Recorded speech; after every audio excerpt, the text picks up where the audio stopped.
Hey everybody, welcome to the Twisted Cat Outdoors podcast, where we give you information on tournaments, events, everything in the catfishing world, bringing you value, tips and tricks, things that you can do out there on the water. Let's get this show started. I think I just set a Twisted Cat Outdoors 3-fish record. I like how that little clip ends. Twisted Cat Outdoors 3-fish record in Perryville, Missouri. Will it ever be beat? I don't know. All right, we're live. My watch just said, calm down. That's weird. Take it easy, old son. Hey, welcome to another Monday night, and we got a special Monday night. Not only do we have a big guest coming on the show, we got a big guest that stopped by the house. He, like I said, he's been in the game a long, long time. Ronnie Doo-Doo. Runny Doo-Doo. Chris Wallace, a.k.a. Fudd. I've known Fudd for, golly, when did we fish that Monsters on the Ohio? 2012, 2011? I don't know. I'm horrible with time. A long time ago. When we, I remember we fished it in a Sea Arc Easy 200, and we both fell asleep on the lounge seats. I've never fell asleep in the boat. I don't know what you're talking about. Yeah, okay. So anyways, I've known Fudd a long time. He was doing podcasts when I didn't even know what a podcast was. I mean, that's true. Yeah. One of the first catfish podcasts ever done. Yeah, and it was a good one. You guys talked about a lot of unique things, and then it kind of, we talked a little bit, and you're like, why don't you do a podcast? I'm like, that's a great idea. I should do a weekly podcast every Monday night. Not every Monday night, but we try. Because like we said, that's tough, dude. Yeah. It's tough because you forget about what you talked about last week, and there's so much to talk about. It's catfishing. It's tournaments. It's YouTube, Facebook, social media, boating, bank fishing, commercial fishing, pay lake fishing. There's just all sorts of topics. Oh, yeah. Endless Amount of topics. Some good, some bad, some indifferent. One thing that we've learned over the years, or especially myself, is everybody has an opinion, which is great. You've got opinions. I've got opinions. Yeah. My opinions are not always the best, but it's just my opinion. And we love opinions. We love comments. So if there's something that you want us to talk about, put it in the comments. We'll talk about it. This podcast could get deep. I mean, it's like it could go wild. I mean, we got a pretty wild guy on tonight. And in my opinion, the undisputed best tournament angler in the country right now. And you really can't say any different. And a true showman. And a true showman, and a great guy, positive. I'm super excited to have him on. So there's a few of you I know that this is your first time probably watching this podcast, which is terrible. You should watch it every Monday night that we go live. But just to catch up, I want to share a video, and this is our championship video from Morgan City, Louisiana, which Liz and I and some friends will be heading to here pretty soon, in about a week, and we'll get a bunch of cool content. But watch this video. This is Morgan City, Louisiana on the Atchafalaya River, the Twisted Cat Outdoors 2025 Championship. Check out this video. Daybreak Media did it, and it is awesome, and it shows you kind of a little behind the scenes of what this event entailed. It's over 100% payout. It's going to be close to $30,000.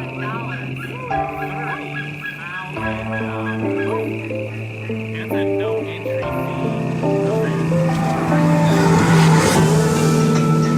Hey, we're down here in Louisiana, in Morgan City, Louisiana, on the Atchafalaya River, and this place is awesome. There's swamps, there's lakes, there's rivers, there's cypress trees. This place has it all if you want to catch catfish one day and sharks and redfish the other day, or all in one day. But it all comes down to this, the 2025 National championship for Twisted Cat Outdoors. The best of the best that made it, the top 50 anglers, 26 teams, $28,500 up for grabs.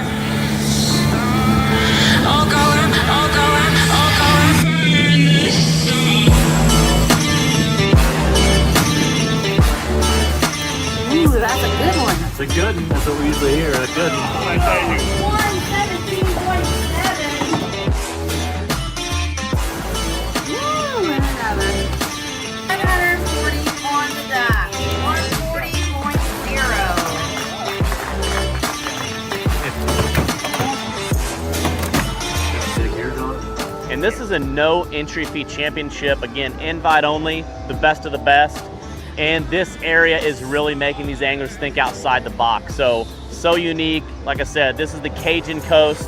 They got palm trees, cypress trees, and everything in between. And we can't wait to see what these anglers catch in a couple days.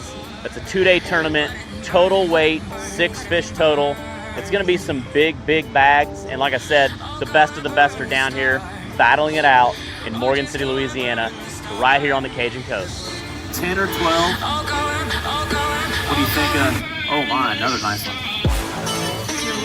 Tom, I think you did that on purpose. Rob, River Lips, Bearcat Bait, River Lake Marine, Shelby Catfish, and Dragon Master. Yeah!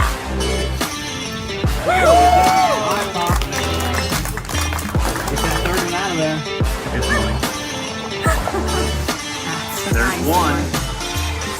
All right, we just wrapped up day 1 here in Morgan City. We had some big weights. John and Kevin weighed in 140.3. Right behind them, 0.3 of a pound. We had Nooner, Les Thompson, and Trenton Thompson with 140.0.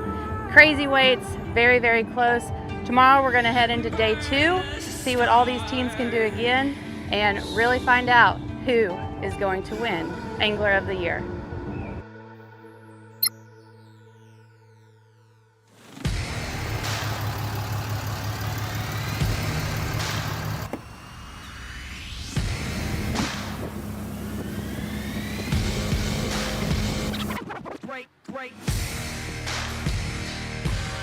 Weight 57.6. Were you guys on the river or the lakes today? That's a nice fish. All right, third time's a charm right there, right in the bucket. Look at these fish down here, just aggressive. I hear 'em coming. Woo! Nice one. Here, let's put that. 114.9. Woo! We're gonna get a date. Nice. 107.3. $5 a truck ride. He's already in the live well. What do they gotta have?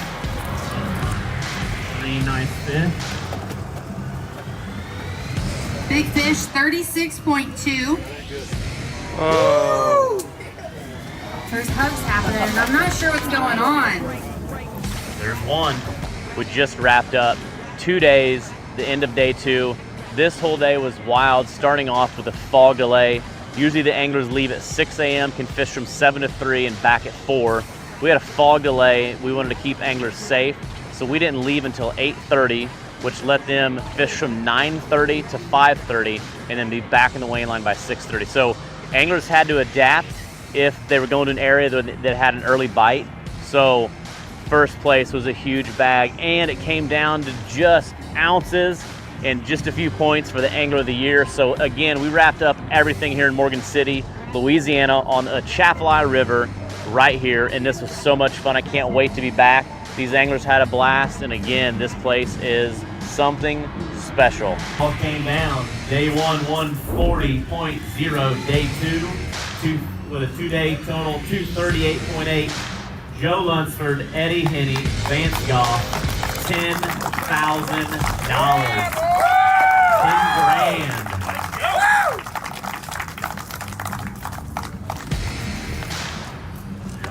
And again, thanks to all the sponsors, spectators, anglers that continue to support Twisted Cat Outdoors to grow this wonderful tournament trail. Can't wait to see you all in 2026.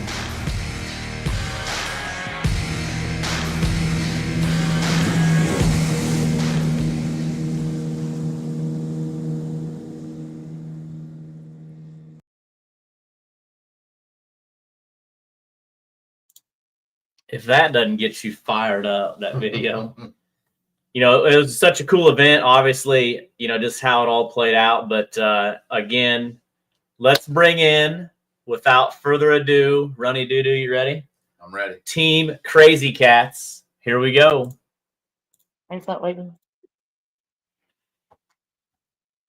What's going on, guys?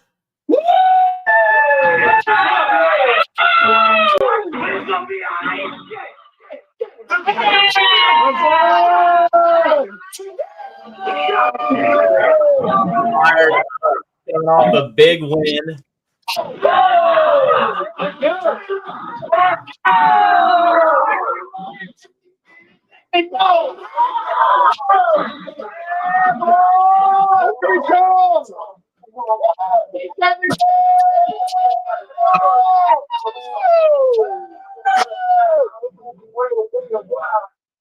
All right, we're going to dress now and have some fun. Turn the lights on. Turn the lights on. Both of them. Both? Both. Hey, There we go. you guys that's the best entrance to a live yet. That's just a Monday night. Just getting warmed up. I mean, let's go, right? Yeah, man. Hey, we just played the video and talked about the crazy time in Louisiana. Obviously, our first time that Twisted Cat has been there.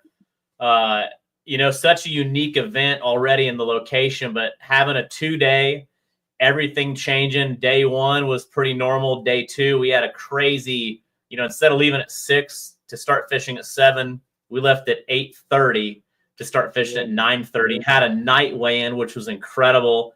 After that, I'm thinking about having some later tournaments because that was so much fun and a super awesome event. And, you know, you guys, I got to even see you fish pretty close to where the weigh-in was at. So pretty cool seeing first place coming right there out of Morgan City. Man, what do you guys, so your first time down there, what did you think of the area? Man, I'm telling you right now that everybody down there was amazing. Like, first and foremost, the town of Morgan City, the people there was beyond incredible. Like, it was my favorite place I've ever been to. I've traveled all over, and it was one of the places I told my wife, like, okay, we might have to buy a place down here and head down here and, you know, start having some fun because the people, the food, the environment, you know, Louisiana's the state of sportsmen, or is that what it's called? Yeah. But I'm telling you right now, it's amazing. I was wishing I was there right now. Yeah, no, like I said, it's, you know, Liz and I fell in love with it so much. And like I talked about it, probably if you're watching the podcast, you didn't get the full story like I gave at the tournament, but it was just such accident that we kind of fell into it, you know, talking with Allison with the Cajun Coast. Luckily, we got there at the right time, caught some of the right fish really quick, and just almost passing through. And if that didn't happen, we would have never have went there. So, you know, I'm glad that, you know, things happen for a reason in life sometimes, and it did. And like I said, the toughest thing that Liz and I have to deal with now is how do you outdo that championship? I think it's by consecutive years for real. I mean, the only way to outdo that championship is to have it there every year. I think everybody is voting for it. I don't know anybody who's not voting for it. I think we need it there every year to bring it to better and better stuff, because I'm telling you right now, that coastline and all that stuff was the best fishing I've ever done, as far as like going to somewhere, having a great time, all that stuff, catching fish. The environment was just amazing. Yeah, and you didn't really get to experience the reds and sharks and stuff, did you? Now we wanted to, but everybody chickened out, and so we're like, okay, maybe we need to find catfish too. If everybody else is having to find them, then maybe we need to go find them too. At that point, I was feeling insecure. Yeah. I think Monty made it, didn't he? I went, yeah. So Monty, luckily, I talked Monty into taking me. I think it was that Tuesday or whatever day that was, and I said, man, I just got to catch some reds, dude. I said, just so I went out for about 2 hours with Monty and got on a couple good reds and alligator gar and stuff. And like I said, Liz is chomping at the bit. I've got a few things left to work on this boat, and then we're heading hopefully by the latest next Tuesday, and we'll be down there till Sunday. I know we got some friends from Quincy coming down. Probably, I bet we'll have 6 to 10 boats down in Morgan City for the week of Thanksgiving. And like I said, it's just everything about that place, the food, the atmosphere, that you can go catch blue cats. Liz's PB of 65 is there. And then you go catch reds and sharks, and she loves sharks for whatever reason. But like I said, it's, I don't know, we're just super pumped to go down there. And, you know, another thing obviously is trying to get next year's schedule lined up after we've wrapped the year up and kind of taken a breather. But, you know, one thing I really want to kind of talk about tonight is as the sport is growing, you know, I like the belt is, I always thought the belt was corny. We started the belt tradition last year. But, you know, once I got to see the belt in person and feel it at a show, that's not like some cheesy belt. I mean, that is the same belt that they use like in the UFC. I mean, that's a heavy, really quality belt. And honestly, you guys are the undisputed, I mean, best of the best. And what is your thoughts when you've been tournament fishing for quite some time now? You know, I think outsiders might look in that don't fish Twisted Cat or maybe understand the dynamic of it as, you know, you are fishing against some of the best in the sport. It's not like you're fishing home waters. I mean, we are going to all sorts of different bodies of water, and you got to be not only consistent, but you got to be good. And it came down, you were 3 points behind or 4 points behind. I mean, it was a close battle. I mean, I was stressed for the anglers that were in the top. But when you talk about competition, what's your thoughts about competition in Twisted Cat? Man, I'm telling you right now, this was the most stressful year ever. Just knowing that, you know, you're up there in the top with all the top anglers, you know, Parks, Jameson, Mitchell's, Norris, you know, like Thompson's. I mean, just to mention a few names of the top people. And these guys go across the nation and are, you know, beating people on a regular. And it seems like we've all brought it together on the Twisted Cat trail of all these guys that are the top people that have come together. And I'm telling you now, this trail is no easy feat for anybody, but it's anybody's game at any point as well, you know. This trail is, I've been watching it grow for years now, and I'm telling you where it's at now is if you want to compete and you want to do something good on a trail, I think this is the trail to do it on. Like you whenever you leave, and if you got defeated, you know you got defeated by some really good people. You know, if you won, you know you defeated some really good people. It's a trail of true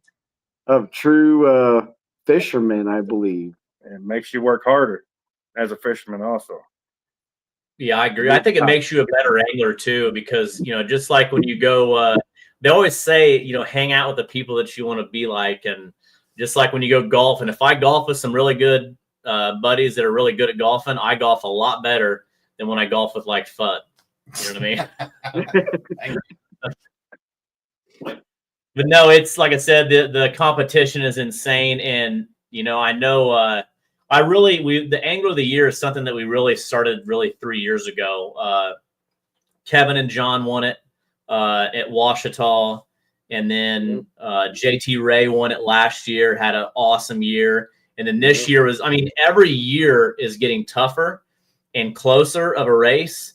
And I think to do it, and I hate to say this right now, but like JT would have loved to went back to back, but I think going back to back or even doing it twice is not going to be easy for anybody. And that's, you see some trails where, they've won Angler of the Year 5 times in a row, or that, the championship. I don't think that's the case with what the competition that we have. I mean, like Craig Norris, Craig, I mean, he kind of had it in the bag. I mean, some of the guys that are in the lead going into the championship, I think the stress can really get to you. There's so much on your plate.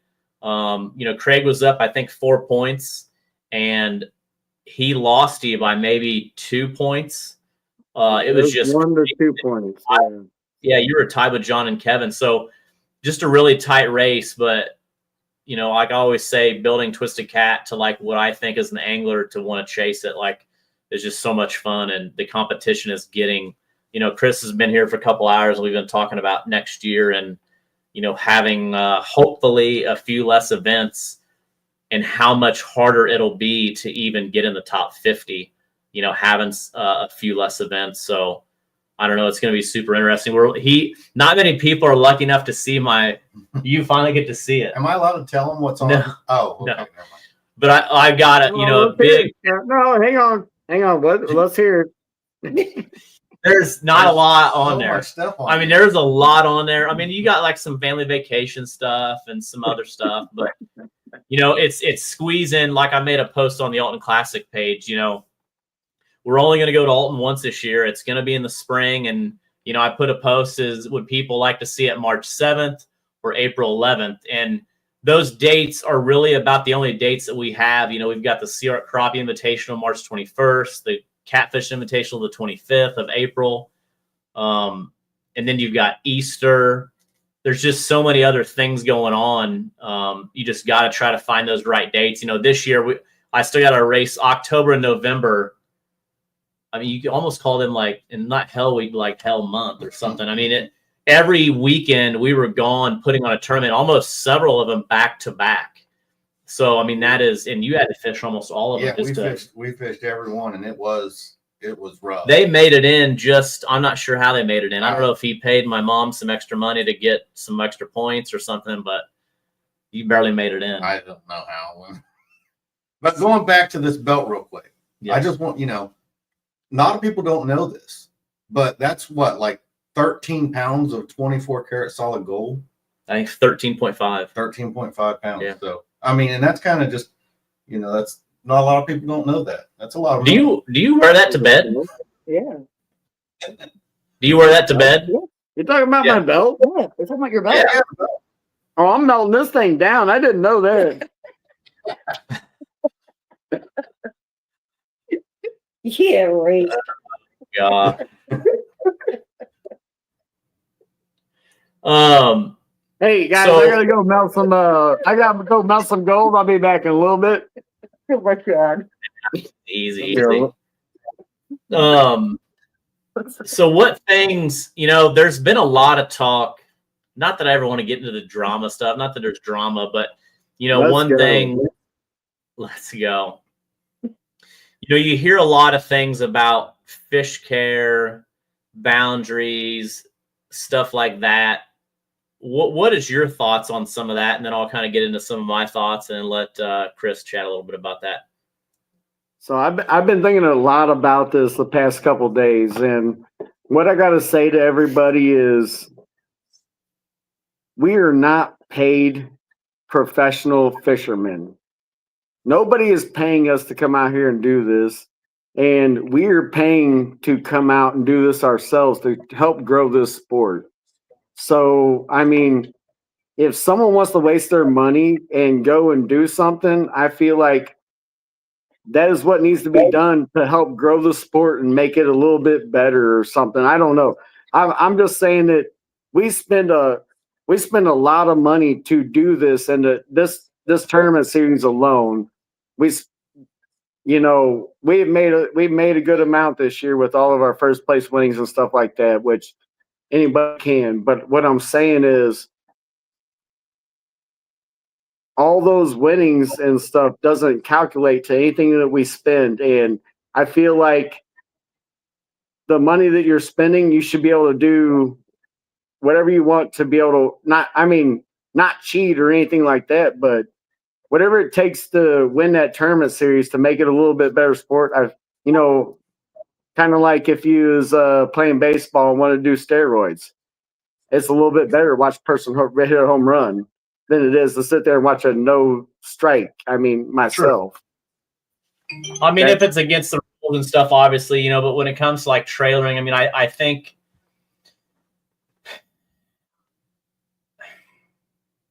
it's getting deep now. it's getting deep. You know what I mean? My God. It is. It is. I guess I'll start with fish care. Justin Browning made a post today, and oh yeah, I saw that. I guess one thing I always see is you see a lot of people call out tournaments and tournament directors, and when is it best to fish, and the tournament directors are always wanting to do this. And I mean, I am an angler, if not more at heart than most anglers that probably fish my trail. I think of everything 1,000 times. Sometimes I don't sleep at night because I'm stressed about the smallest thing that I want to be perfect. How many donuts do I got to have for the anglers for Friday and Saturday morning? I mean, like just those little things, you know what I mean? But when it comes to that, I guess my always question to those people is like, what are you doing? You know what I mean? It's one thing to go on Facebook and have an opinion and kind of talk, that it's, we got to do better as a sport, but we're always blaming a tournament or a tournament director. There was a post on there about trailering and being in the weigh-in line. So I had a tournament in Burlington, Iowa. Did you fish Burlington? I did not. So Burlington, Iowa had a perfect setup right on the river. And I told the anglers, I said, hey, we got an awesome setup. There is, once you're back, my dad's got everybody checked in. There's zero reason to hurry up to get in the weigh-in line. I want about 8 boats in the weigh-in line. But everybody was so stressed about getting their boat out of the water. And again, that kind of defeats the whole purpose of, keeping fresh water. But back to that is Brian San Emma gave me his oxygen reader. And man, in the last 3 tournaments, I had it. And the amount of info I learned was actually crazy. And it was good because we did it in Savannah, Tennessee. We did it in Alton, Illinois, Savannah, Tennessee, Keystone Lake, and I didn't do it in Morgan City because we just had too much going on. So Keystone Lake in Oklahoma, the water temp was, what was the water temp? Was it like 68 to 70, somewhere in that? I mean, it was cool water temp. You're in the water. Your boat never leaves the water. You're coming up to the dock. And what I learned is my readings were no different for the most part than it was in Savannah or Alton. Now, I'm not going to call name. I'll call the positive names out. The anglers that brought me a bad live well in Alton or Savannah brought me that same bad live well at Keystone Lake. You know what I mean? The anglers that bring me good live wells, Craig Norris, Jason Moore, those are just the 2 off the top. Craig Norris rolls in, his water's overflowing, he's recirculating water, and his fish are extremely healthy. Jason Moore, same thing. But then you have some anglers that I think just still don't quite understand how important fresh water is. Well, way more important than oxygen or anything else. If you're just filling your live well up and I can look when the second you open that door, I can tell you what your water has been doing all day. You've either got fresh water or the same water. So I think at some point that question needs to be, as anglers, what we've got to take that next step. A big rule change that I'm kind of curious what your thoughts are. And some people weren't happy when I first came up with it, but I started in Morgan City. I obviously knew we're going to a place that you can catch a lot of fish very fast. So I put a rule in for the championship that we're going to take into next year, something that I've done myself and seen it, something I know people do, is Morgan City was a 3 fish limit. So there was you had to cull your 4th fish. So when you brought a fourth fish in the boat, you had to take one out to put that one in. So you could only have 3 fish in your live well. Same thing like on channel cat tournaments. Whether you got a 500-gallon live well or 20-gallon live well, you've got to have that fresh water. And I think implementing only having that limit, whether it's a 5-fish channel cat limit, I know people that'll have 10 fish in there. I'm not mad at them. Just life. That's, what they've been doing, however they learned it themselves or whatever. But I think that is going to be a huge help to kind of help push that, if that makes sense. Again, fish care, and I'm going to do much better. I think having that oxygen reader from Brian is going to help push that and kind of teach us as anglers. And then the boundaries, again, if you're going to make a long run, every tournament's different. My goal as a tournament director is that if the tournament is in, like, let's say Bama Blues, obviously, we shut down Wilson and Guntersville. So that is a Wheeler Lake tournament. The boundaries are set. We want to keep everybody there. It's a big enough lake for 100 boats. The next tournament, Garland, Texas, that's a lake tournament. You can't go anywhere else besides that. Then we'll be in Alton. Alton's very unique because we don't have a lot of options. I wish if I could snap my fingers, we had a boat ramp below the dam that worked. Maple Island's ramp sucks. That's just all you can say about that. My goal is that we had one ramp above, one ramp below. Everybody left like we did years ago. That's just not been an option with the water level. So, we have to extend that out. If a boat wants to run 50 miles, the problem with boundaries, I'm for boundaries if there is a fishing hole or a place that is so much better that it's unfair for the rest of the field. So, for example, if there's a certain, so I live in Pool 20. We used to have tournaments in Pool 20 on the Mississippi. I quit having tournaments here because it was the first one to the dam. And whoever got to the dam was going to win the tournament. And that gets old. So, I think that as a whole in the sport, we have to look at, are there places like that where we need to have a certain boundary? If somebody wants to run 75 miles up, that's on them. You got to take care of your fish. I am going to be a lot more stingent on, people bringing in good fish. And for the most part, trust me, in 10 years, the fish care is 10x. It used to be pretty rough. You agree with that? I used to see some bad fish. Yeah. I used to have people come to the weigh-in and hold up a dead fish in the weigh-in line, like not realizing that that's a DQ. So it's getting much better, but we all got to work on that as a whole. And John, hello from Morgan City. I'm glad you're watching. So what was your thoughts on that 3 fish? You can't have this because some people stress, well, what if you had a bad fish go die on you and then you're back to 2 fish? We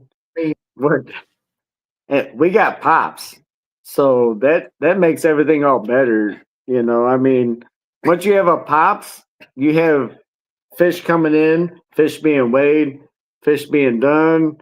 It makes everything good. But as a 1 or 2 man team, that's going to be stressful as hell trying to just get that fish taken out while someone's still fishing, depending on the fishing you're doing, all that stuff. It's a little stressful, but as a 3-man team, I can say that we had no problems with it. Nope. Worked out good. It's a good point. With 2-man, 3-man. Oh yeah. I think, I think people that fish solo struggle. There are some guys that lost. Mosley said he lost a giant fish. I guarantee you, he wouldn't have lost it if he had somebody in there to help net that fish. That's having a third person just kind of help him take care of stuff. Maybe cook lunch. You know what I mean? Is a huge deal. Especially like if you fall asleep and you're down to I've never fell asleep on the boat. Would you stop with that? And does anybody fall asleep in your boat? Nobody has fell asleep in my boat. I can tell you that right now. That ain't happening, except for me. Maybe me. On a hungover morning, whenever we had a little bit too much fun there in Louisiana one night, and I can tell you right now, I slept on my front of my boat almost the whole day as we was dragging. I'm like, Oh yeah, Popsy caught a 48. Woo! And go back to sleep on the front of the boat. It's Henderson tough said out he's there. Photoshop. AI. It happens. It happens. So what? I guess what do you think next year? You think you're gonna try to go for it again to go back to back? I need a two-peat. I mean, you have to set a goal, and as of right now, my goal has to be the two-peat. We have to try to go for this. You know, we got to make it happen. From what I'm hearing, there's a few less tournaments, which I think is good. We traveled a little bit too much last year, but we did work to make it happen. And I'd like to see a few less tournaments, but no matter what, we're coming for all you guys again. Are you worried at all about the new boat curse? No, not no more. We done one. So if anybody's wondering what the curse was, here we go. So the old boat, which is not in the picture right now, it's out here in the driveway. But it got me to the championship, and there was no way that I could take it out before the championship because it had gotten me so far. And this new sexy boat right here, don't let the other boat hear that, has been waiting for me to take it out, and I could not do it because I felt like it was bad juju for the championship. So we still ran Old Faithful and got the championship with Old Faithful, and now she's retired and she is ready for your buy-in. The lucky hooker. So any hits on that? That's a really good price for that boat. Man, the stuff that it's got to it, it really is. It's insane. Any hits yet? Oh yeah. There's been several hits. Been several hits today. I just haven't had time to. I want to get it cleaned up and really get a list together and all that stuff for everybody real quick. But I'm just not trying to push it. It's a really hard thing to do because that boat went through some stuff with me. What about the waypoints on the boat? Are they going to stay? It depends on who buys it. I mean, so I've seen it where anglers have said, everything comes with the boat, and then for an extra $2,000, $5,000, the waypoints stay. Yeah, I mean, it depends on who buys it. Waypoints may be there or may not be there. Still no guarantees. Interesting. So when are you going to get this Dynasty dirtied up? As soon as I get Lux deck, this thing's hitting the water. I'm trying to behave until I get the Lux deck. That way I don't have to clean it up and all that stuff. So I want to have everything done before it hits the water. And I would say within the next 2 to 3 weeks, this thing will be on the water and guiding and have some fun.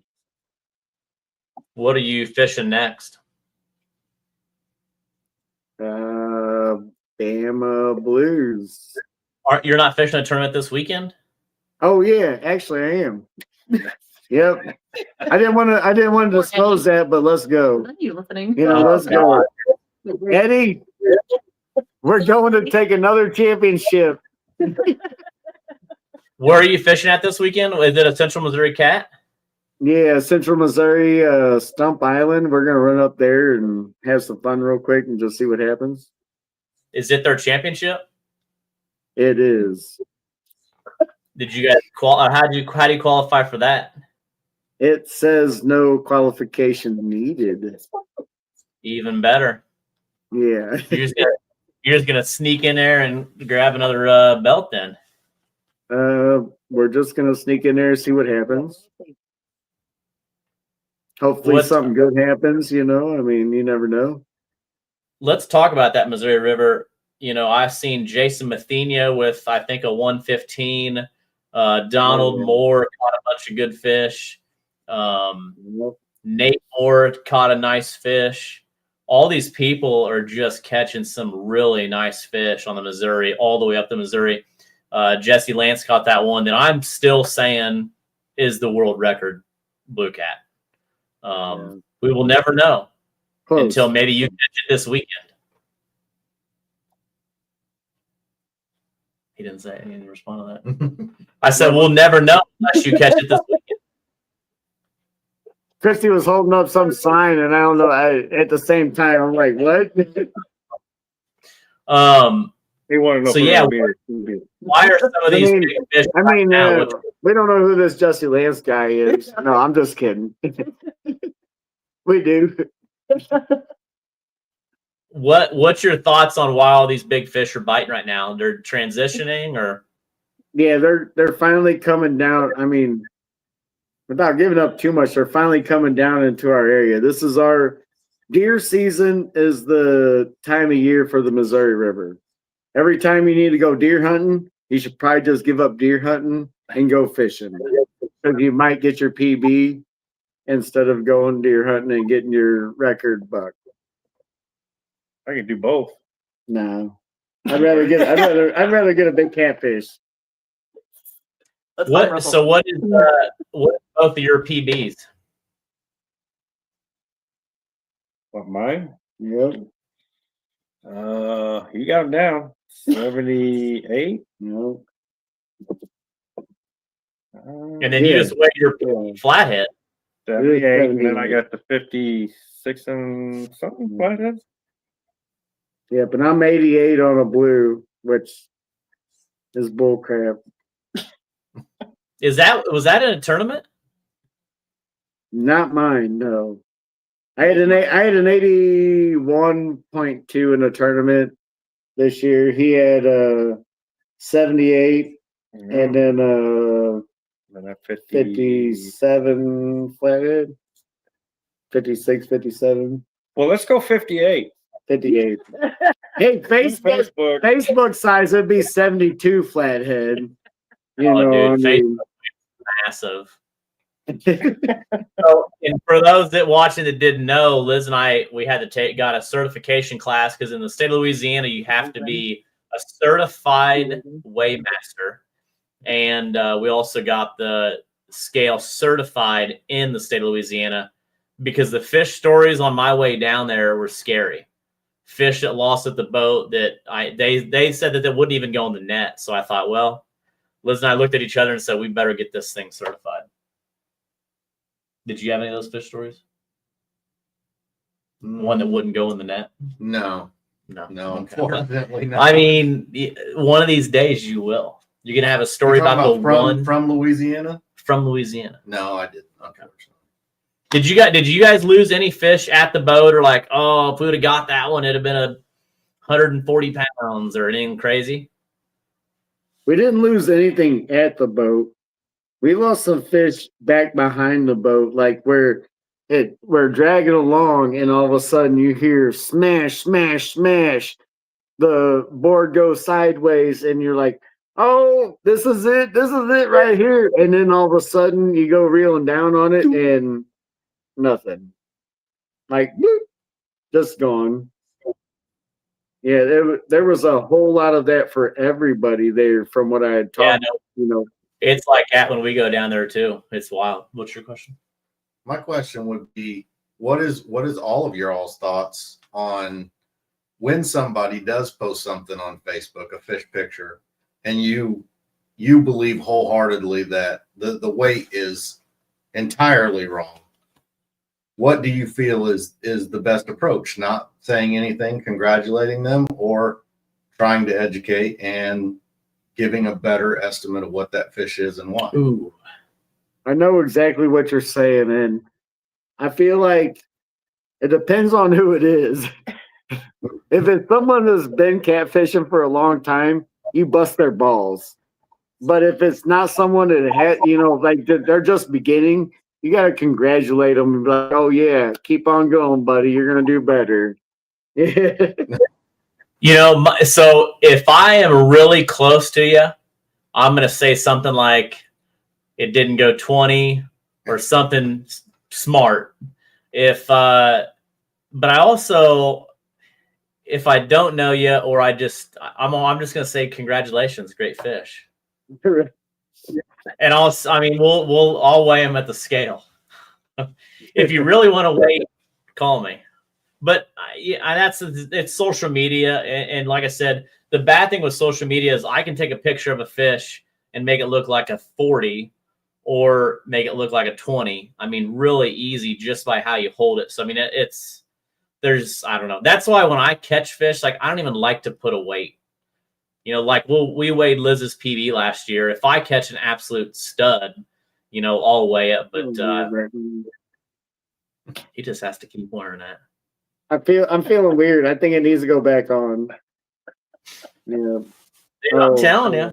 Hey, man, let's. I kicked my wife out of bed the first night I got home with this thing. I'm like, babe, you gotta sleep on the damn couch because I need something to snuggle up against. And this was it, you know, like you gotta get the hell out of bed and just go that way, and I'm gonna snuggle up. Well, the reflection of pure gold is unlike anything. Well, it's unbelievable. I mean, it's just crazy. Get the blame. Yeah, Tom said the camera angle and camera settings, wide angles will make a fish look better. Yeah. Well, hey, listen. You know how they always say a camera makes you look 10 pounds bigger? Yeah. Camera adds 10 pounds. The camera adds 10 pounds to your fish also. It does like not. Uh-oh. You always underguess your fish. Tom can make them look bigger. For sure. Yeah. So, yeah, Tom can make him look really big. Here's another question I want to talk about. As a sport, maybe I'm the only one that thinks the sport of catfishing is growing, maybe in my little world. But as Twisted Cat and everything that I see is growing, and it is a new era as it's, you know, social media and stuff. Joe, I'm asking you, who, if you had to pick 5 anglers that you look up to, as in a great angler, a sportsman, who would be like your top 5 anglers that you look up to, that you say, hey, if we had to do a Catfish Hall of Fame today, these are the 5 guys or gals that I think should be in it? Just kind of curious your thoughts. Oh man, this is a hard one.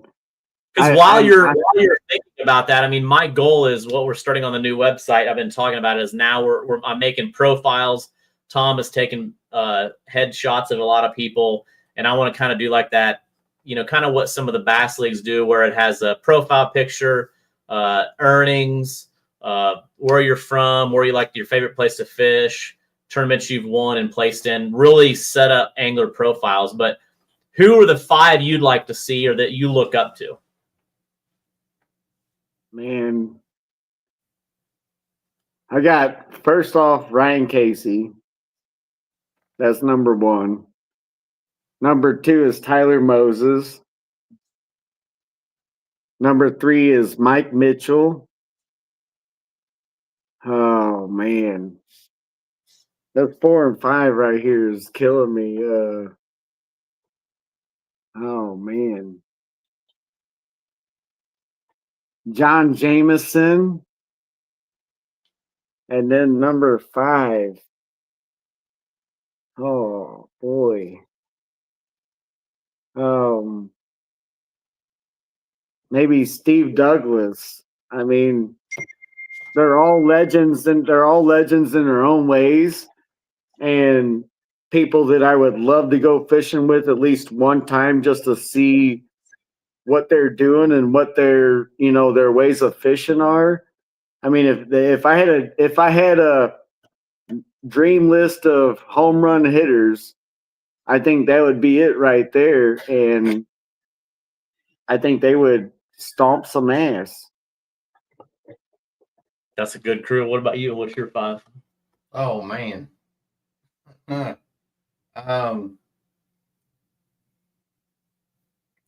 Yeah, I think John Jameson. How about your pops? Yeah. Benningfield. I'm supposed to go fish with Benningfield. I haven't got to. I have a lot of respect Yep. and regard for him. Oh man, there's a lot of, I mean, heck, Joe Lunsford.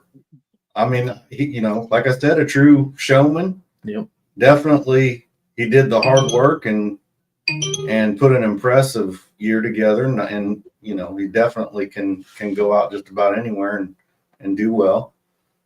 And I don't know. I got two more. I'd have to say, you know, Mike Mitchell's doing really well. I can put him up here. And then I think I'd throw Kevin Parks in there too. I think he's here as well. So some of the same names. I mean,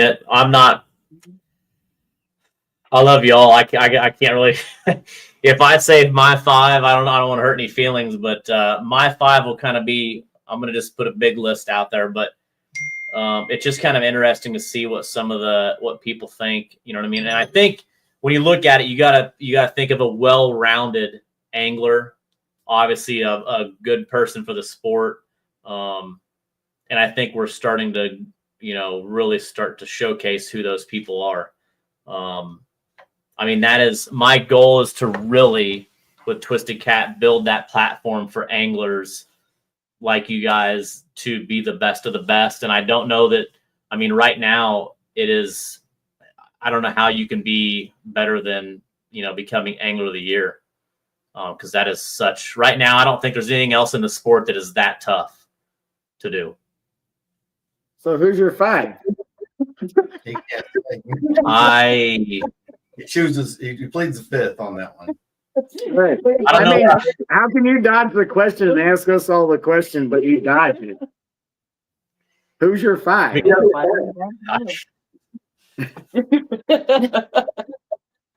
I can't.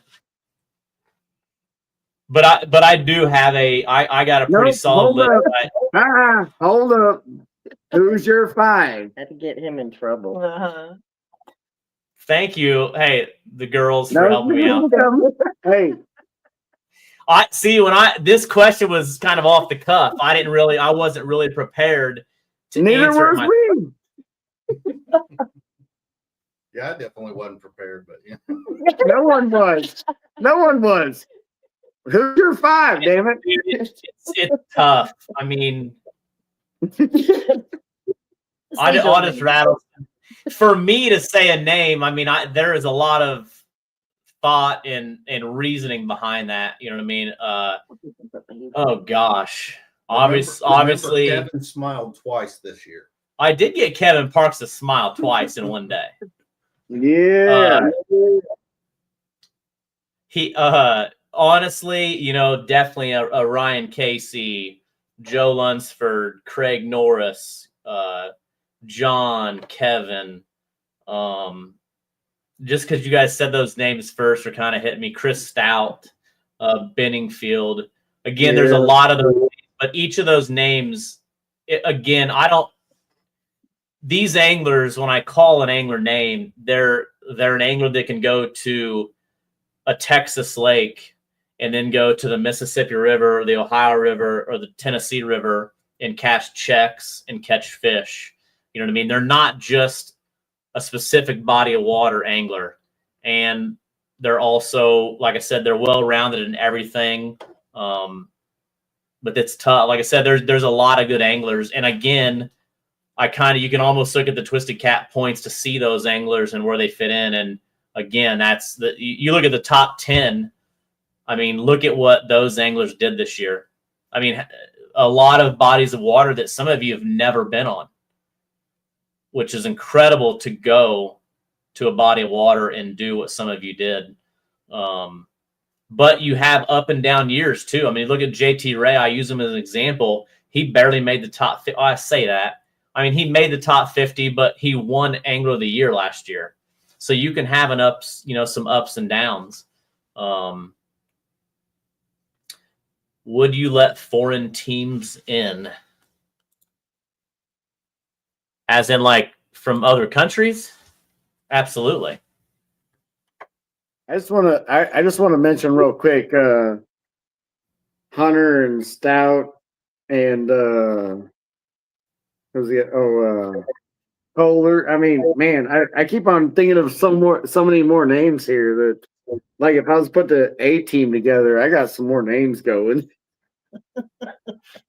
I guess one thing I want to see is as the sport grows, we've talked about in previous podcasts where you look at the best anglers in the sport and you look at where they're from, and a lot of them are from that Midwest area, the Mississippi River Valley. You don't get a lot of love for the people on the East Coast or even down in Texas. Why do you think that is? Just curious what your thoughts are. I mean, if you look at all the anglers that we just talked about, they're pretty much Mississippi River Valley. I mean, it's pretty plain and simple as far as that goes. Is we're from the Midwest. We're not down there south of the Mason-Dixon as Coy would say, but we're north of the Mason-Dixon, bro, or south of it, whatever it is. We're still Mason-Dixon, Coy. We're on the line. But I don't know. I think the river and all the lakes that we do and stuff is that equalizer of makes people really have to go out of their element, figure out what to do, where they're gonna go, and it shakes you up, makes you nervous, makes you uneasy of like, what do we you can focus all week on that. And then that the water's going to drop or something else. And you're like, is that really going to happen for us today? And, you just got to believe. Yeah, I mean, I guess I'm going off subject there, but. No. I mean, like I said, I agree. Again, if you look at all the names on the list too, and I don't want people to ever look at Angler of the Year like what you did this year and think, well, oh, it's easy because he fishes all that water, and it's not. I mean, it's went from Texas to Savannah, Tennessee to Alabama to northern Iowa. I mean, to Arkansas, Nebraska. I mean, you've done well at a lot of those, and some of the names out there. I mean, those names are, again, you don't hear people talk about Joe Lunsford as being just a guy that can fish the Mississippi River. Like, you can't be on that list. You can be really good in your backyard, and I think that's where Mitchells are going to gain some respect. Is now Mitchells are traveling. They're good in Alabama. They can be beaten Alabama, but what can they do when they travel to the Missouri River, the Mississippi River? Jackson had a rough 2024. He came for 4 tournaments, skunked in 2, didn't make the championship, and I think that was kind of a tell. Hey, it's not as easy as I thought it was going to be. So, I mean, I think getting people out of their comfort zone, like with what Twisted Cat does, makes you got to put in or get out. Like, you can't just come in and think you're going to get in the top 50. Adam says lots of teams on the Tennessee or the Carolinas cannot hang on the Missouri River. It's humbling. And again, I think what Adam's saying is, if you look at like the Sea Arc Invitational or Bama Blues or some of these big events that are outside of the Mississippi River Valley, you have a lot of the top. I think we talked about the Sea Arc Owners Tournament. A lot of those top 20 and Bama Blues came from the Midwest. A lot of Missouri, Illinois, Kansas, some Iowa teams are really tough. And you don't think of an Iowa team to go down to Bama Blues and put on a clinic. I mean, they're not fishing for blues like that in Iowa. So, I mean, you hear sometimes, oh, I can't beat the locals. The locals get beat up on pretty bad in some of these areas. I mean, really bad. I mean, that too. I mean, as a local, it's some of the hardest waters is your own to fish because you overthink it. Yeah, the local waters is the worst waters.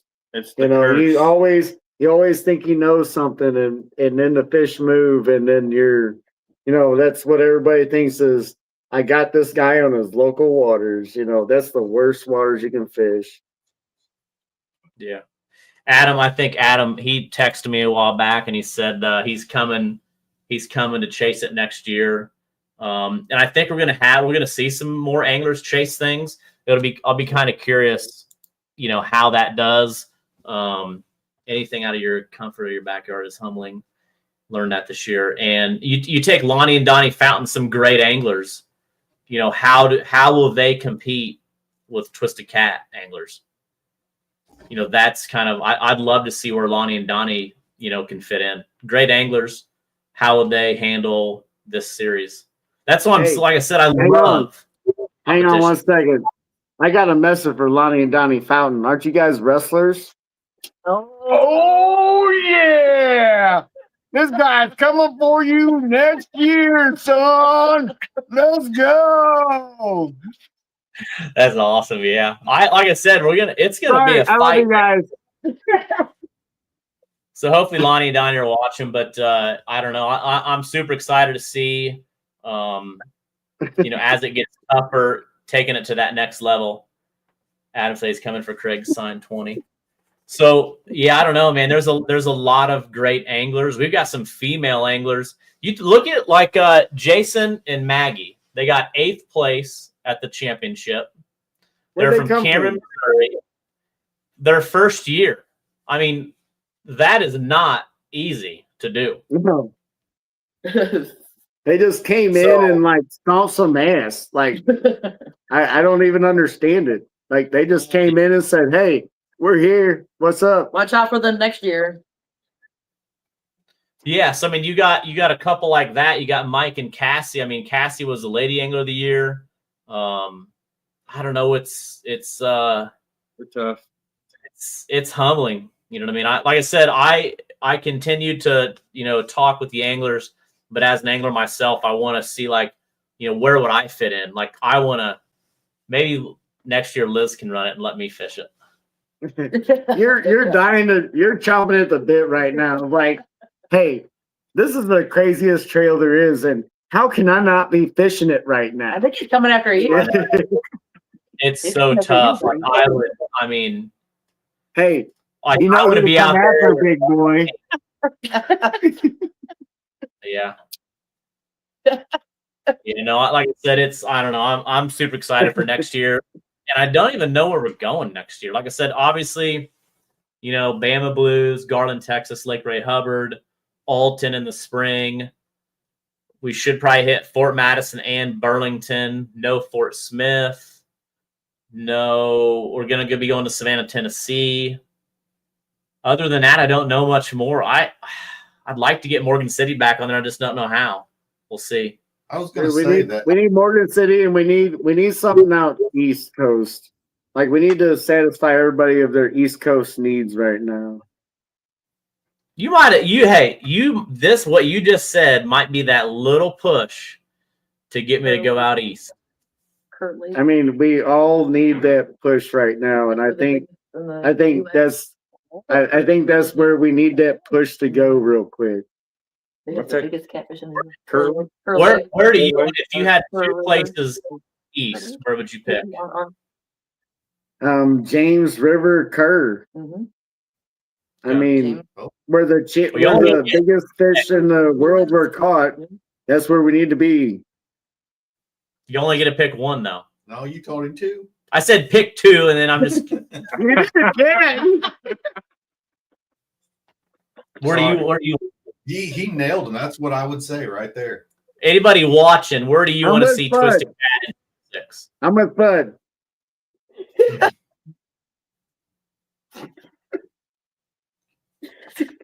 I haven't fished either one of those places. They're both on my list. I'd love to. Yeah. You gonna make me go to the James River? What are you waiting on? It's a long ways out there.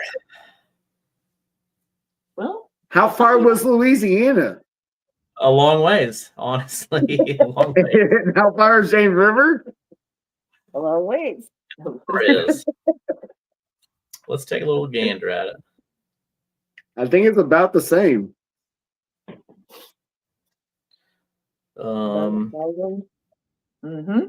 Yep, Curly Bugs Island. That's where the biggest catfish in the U.S. was caught.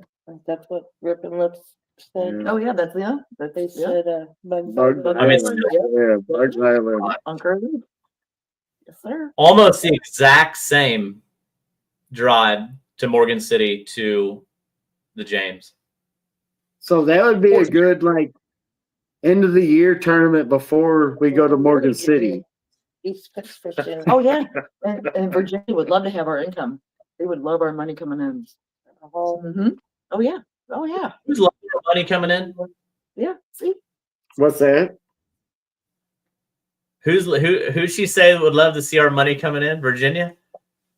Yeah. Yes. Yeah. Yes. You go to Virginia? They can hear us. Craig Here we go. Norris thinks so too. I'm for sure for it.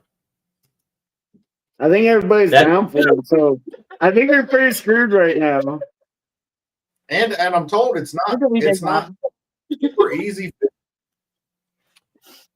Would love to meet you all and check out the event. If y'all come back, please let me know. We don't usually do catfish tournaments. Deep South. Deep South. Hey, Deep South, I'm going to be down there next week in the Deep South. What do they consider the Deep South? Below where? Adam Sandler says that's where the devil is. I'm saying. Oh, I think Cindy, are you and Bill going to try to chase the points next year? They've been doing really good. They're from up in my neck of the woods, and they've been putting on clinics. They've been doing really well. They've been doing very well.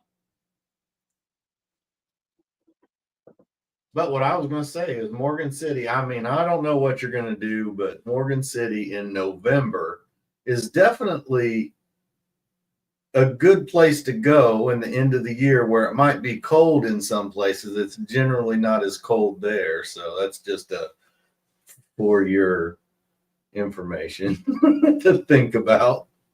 For your pleasure. Yeah. Yeah, we haven't went anywhere too cold. I don't know. I'm thinking about going north too a little bit. Hey, Deep South, I'm going to reach out to you. I'm kind of curious. I've been wanting to go to Homa and check that out too. 20 hours from the tech. 20 hours? You do that in one drive, Monty. That ain't nothing for you. Oh, yeah. Mine's got that all day.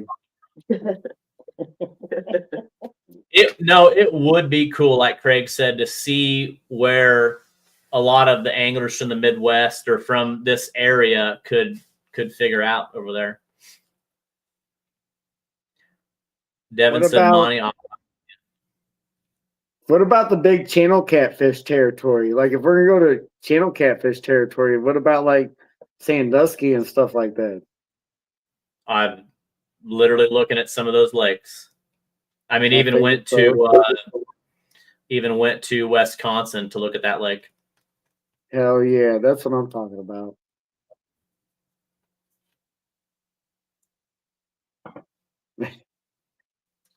I love me some channel catfish. I think well, I mean, you pool 19 is an exceptional fishery, and now if there's so many different techniques from dragging and spot lock, dead stick and straight down in some of the deeper water, but there's anglers doing a lot of different things, shallow water fishing. But you had a lot of anglers that had never been to pool 19 that went there and really did really, really good. You didn't go to any of those, Chunkhead, did you? Not this year. I think I've done them in the past. Because you are known as the channel cat queen, right? The queen, yes. The queen. The king. King. We could all in Alabama, but the Midwest has taken that over. Oh, come on. Ouch. Come on. That is low. Read that, Joe. Oh, Craig Norris. What is it? So we could all meet in Alabama, but the Midwest has taken that over.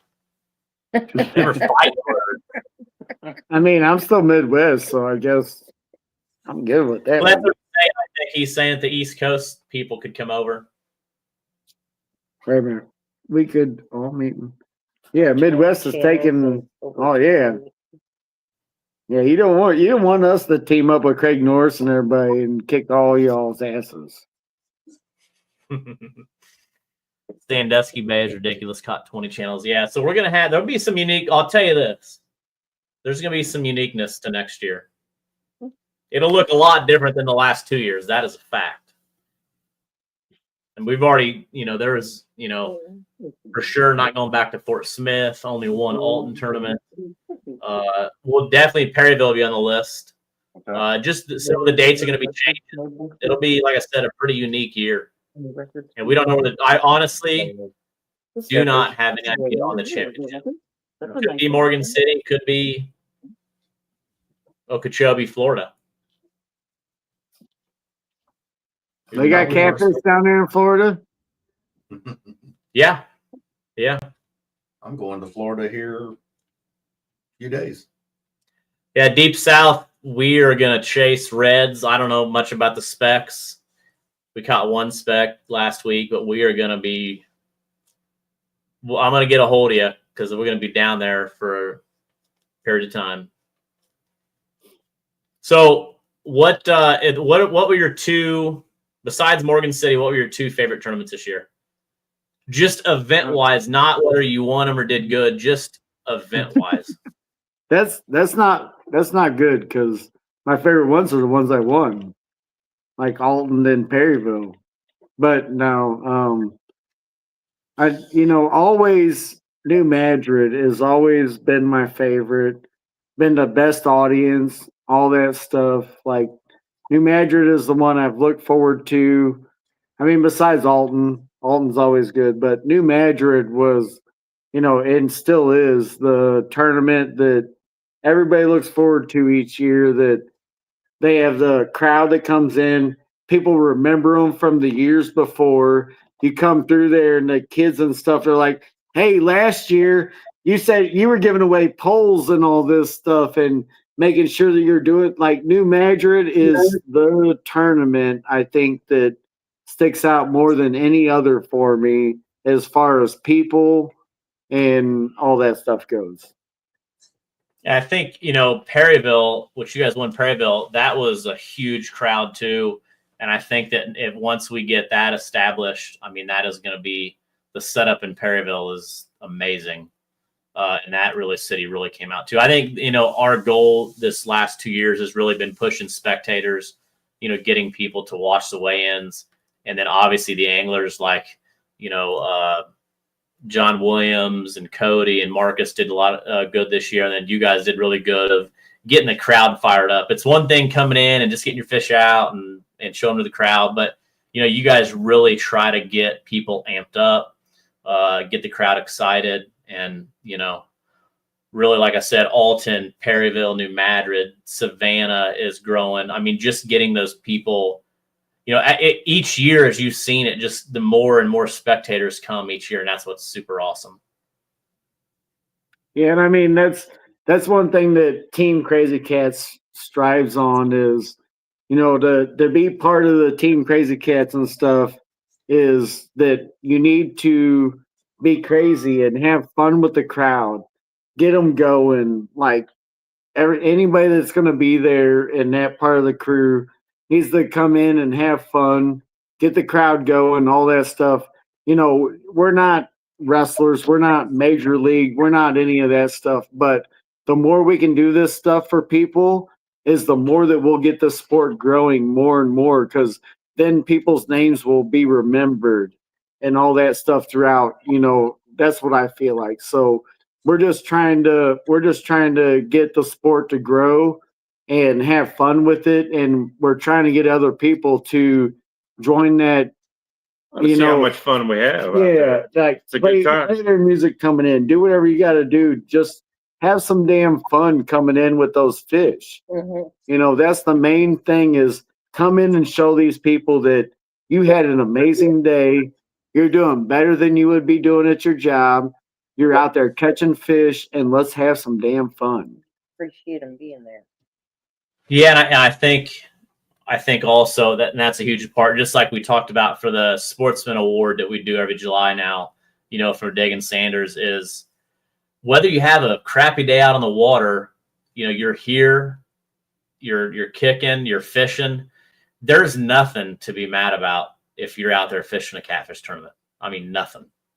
You know what I mean? There's people that have it a lot worse, and there's, you know what I mean? And that's why, like that Sportsman Award, I mean that. I mean, that is a true testament of being the best of the best person you can be and positive. Like I said, whether you get your butt kicked, you still look, have your head up and are a good person. You know what I mean? So I'm excited to see who that'll be for the 2025 year. Obviously, the Kirk Lucky got that last year. But, like I said, there's what? I said, damn you, Kirk. Nah, you deserve So, it. yeah, No, he deserved it, buddy. Yeah, no, he did. And like I said, there's a lot of good candidates now, and it's growing. But, again, I always look back at people that, the motto for Twisted Cat has always been no excuses, because we hear them all about the one that got lost at the boat or this, and then people get so upset and sometimes throw a little tantrum, but it's being that positive. Get me one too, Joe. It's always being that positive. That positive person, and always, like I said, just because you're a good angler doesn't mean that you deserve that sportsman award. So, yeah, absolutely. I just want to see everybody, whenever they come into the weigh-in, having fun. Like, we see so many of these anglers coming in, and it looks like they've had the worst day of their lives, and that shows throughout the sportsmanship of everything. And I just want to see everybody come in, and no matter what you call it, like Cole Delpa's he's a good instance of, like, he comes in with Cole, I'm sorry, you come with some small fish, but you're always presenting them proudly. Like, that's what it takes to get to where you're at in this field, is, presenting whatever you do in the best way possible and keeping it going. And then finally getting to that, they caught that 45-pounder, and I heard them yelling all the way across the lake. I mean, that was one of the most amazing yells I've ever heard. Was like, holy crap, these guys just they got themselves a good fish. You know that yell. And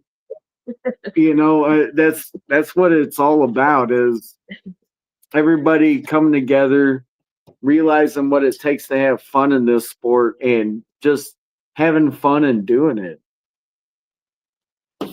yeah, no, and that's just like, we want to really grow those people. And I've said this until I'm blue in the face. Like, we are, and I truly mean this when I say this, Team Crazy Cats is that team right now. It's the only team that have really got excited to, like, we've got the great anglers, the top fives, but to take it to that next level, like, I want to build that team, that person. It's so easy to do. You just got to want it. Like, it's anybody. Cole Delp can do it. You don't have to win the tournaments. You just got to have fun, be excited. You know what I mean? People's choice is even better than first place. Yes. So I'm curious. I think that we're almost there, where we're starting to have some personalities that I can really help push. But I mean, if you roll up, and it's for so many years, it's been tough for me to give the mic to somebody to talk back and forth to me. And now there are some anglers, including yourself, that can talk on the mic, and that's huge. That's huge. You know what I mean? Yeah, and I still walk away to this day, like, most of the time whenever you hit me with that mic, I'm like, I don't know what to say, and it's getting to where I'm finally like, okay, I know what I need to say and I know what I need to do, and it's getting better and better, but that adrenaline hits you so hard that you just don't know what to do at certain moments. And that's a good thing that the adrenaline does hit you that hard from fishing for catfish and being in this league and all that stuff. Like, you have to have that adrenaline to push you to be that better person. Yeah. Yeah, no, I agree. Adam said tournament fishing is all about the entire process. Tournament day is only a small part. Having fun is imperative. Fueling the passion. Negative vibe brings everyone down. It's 100% about having fun. Like I said, I agree. And I hate the word tournament. I like the word more of like the event, because just like in Perryville, how we go to that hangout on Friday night, and everybody, they buy merch, they get food and drinks and hang out and play cornhole.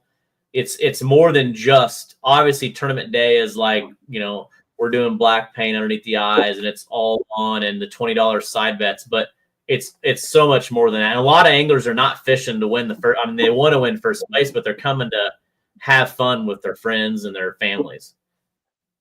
Do we lose Joe? He'll be back. Let me a sparkler. You want to have spark? I am when we were leaving. Oh, right now. Oh yeah, I'm still here. Don't leave. I wasn't. Pops doesn't know what to do. But Pops, you know what to do? Oh, Pops, come on in. No, I'm done.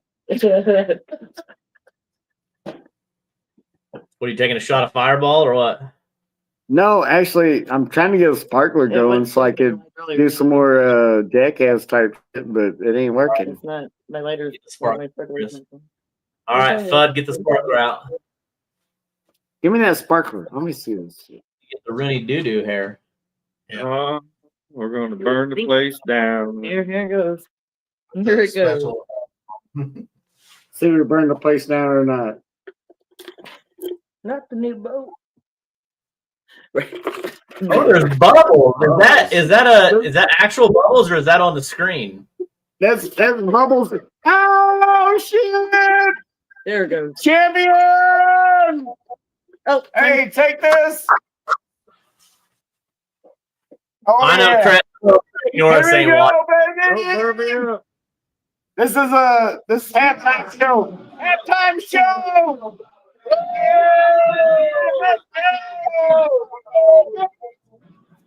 That is what I'm talking about. Anglers that are positive, can have fun.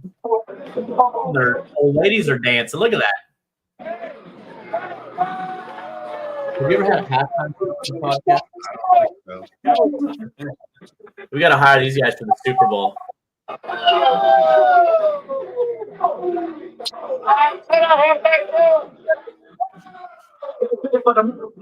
Awesome. That's how these guys run through the weigh-in. All right, halftime show is cut out. Hey, there you go, baby. 10 out of 10 on a halftime show. You did the drive-through weigh-in you did at Morgan City. I was a little nervous. I don't know how you did. You just put it in drive and just stood on it, or what? Dude, was that not incredible or what? I was scared to death if something happened. Your truck's just gonna take off. Let's go, Mom. We gotta go home with the dog. we had to make sure, and we didn't even know that at that point that we were winning anything, but we knew that we was steady on day one. We knew we was steady on day one and steady on day two, and that we had a good chance of winning. So we just took a chance. Aaron jumped in the truck, and I'm like, hey, make sure you hit play on this as we come through. And he hit play on that as we came through and, like, had that let's go. And, I mean, it was history from there. Yeah, no, that was super awesome. Awesome way to come in. And like I said, that's what's taking it to the next level. Anglers getting not just coming in with like a straight face and just pulling fish out. And, I mean, getting excited about it. Oh, we did this too. We made food over there. Yeah. Hey, So Mom and Pops are leaving, so just tell Mom and Pops bye. All right, see y'all. Hang on. They're coming around to say bye. See you Thanks guys. for being on. Bye. Hey, thanks for being on the show. This is my mama. Love it. You guys are the best. All right, love you guys. With her all the time. Good dancing. Good dancing. All right. Love you guys. I love you. Yeah. Watch for deer. Yes. All right, Christy, come on over to the hot chair. We got somebody coming up the stairs too. Do you? Uh-oh. It's getting for real.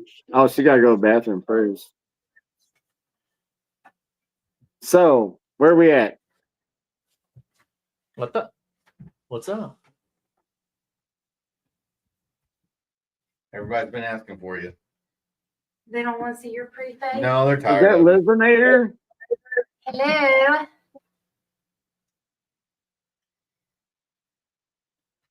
I heard Christy. Oh, She went to the back. yeah, she went to the bathroom. She'll be right back. You getting some more sparklers? Yeah, Did you- sparklers in the bathroom. Did you go to repeat? Yeah, we did. You did too? What? Went to repeat? I took him up to. I just took him for a cruise, and he said he wanted a hot or he wanted a caramel. Listen, I got a just a black coffee, no cream, sugar, and then Fudd got like a caramel frappiato, macchiato iced with some bedazzle. I know the black coffee, no sugar, no cream. I'm not a psychopath. I'm good. No. I gotta stay straight and focused on when these dang tournaments are gonna be. So everybody's saying they want us to go to Virginia. Is that dog really hanging on you, Liz? Yeah, she loves me. Look at that. Look at that. All right. Right. You want to look this way then? Okay. Alex. Ready? Yes. Rock, paper, scissors. You're so lagged behind, I think I'll win.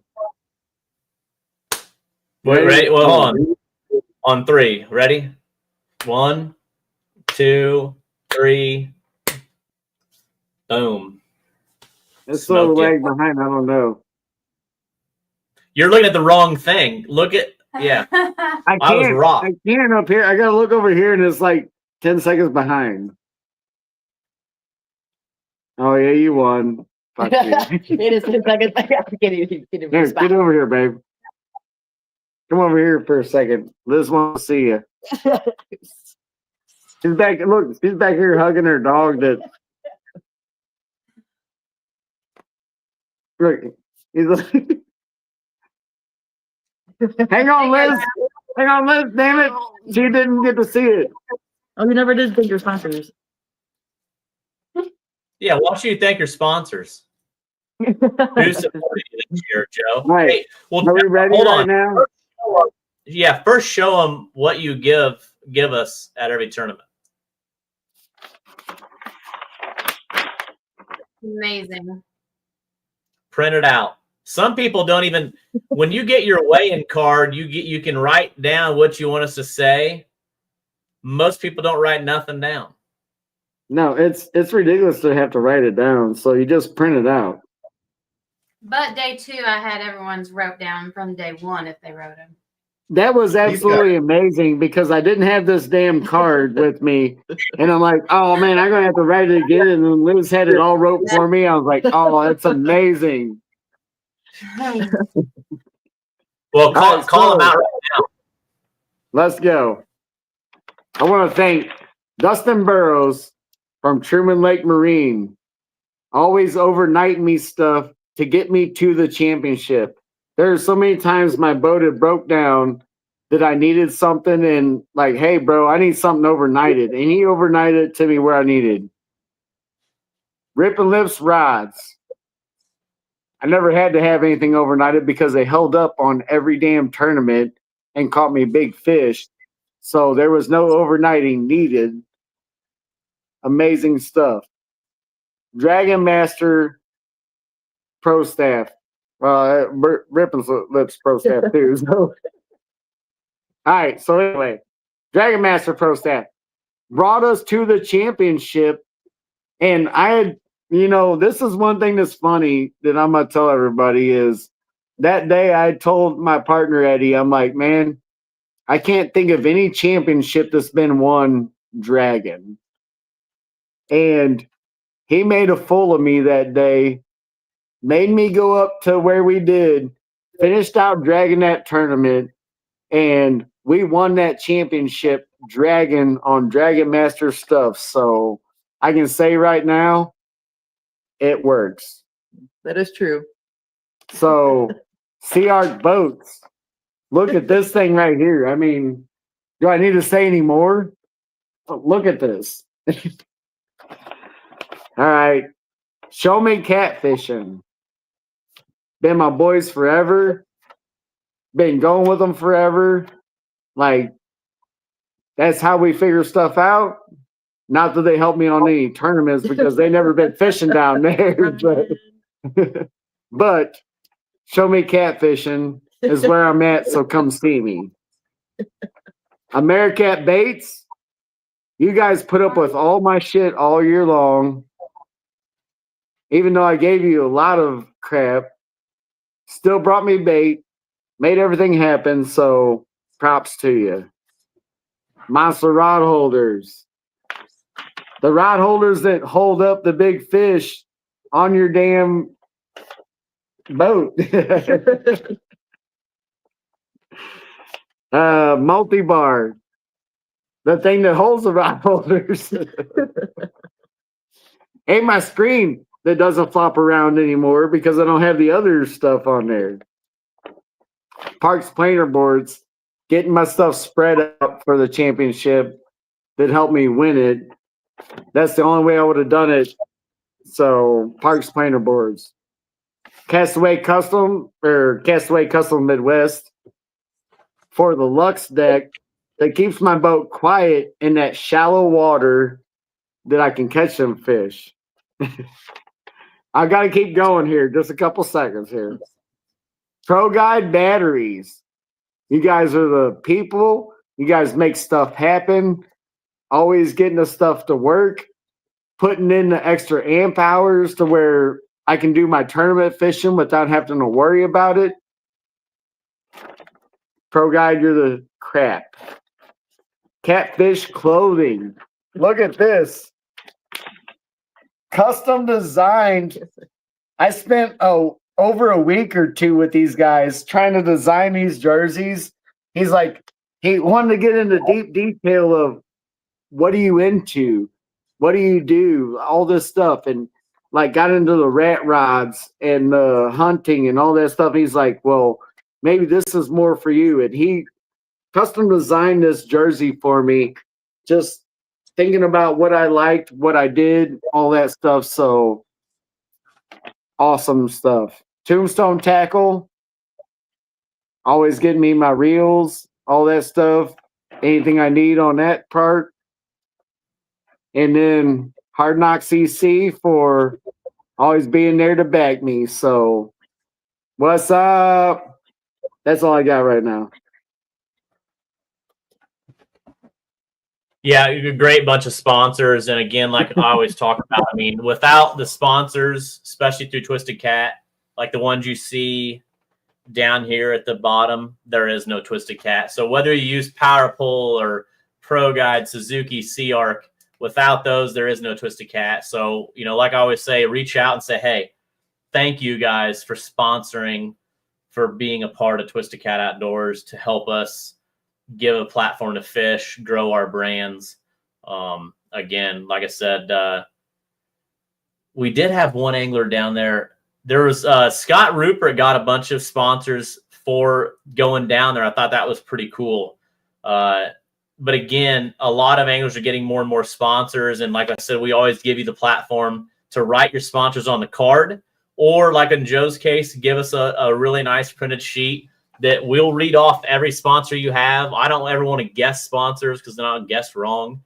But yeah, so that's a big thing with the sport right now as it's growing. And, you know, the money we had, the championship was a no entry fee championship.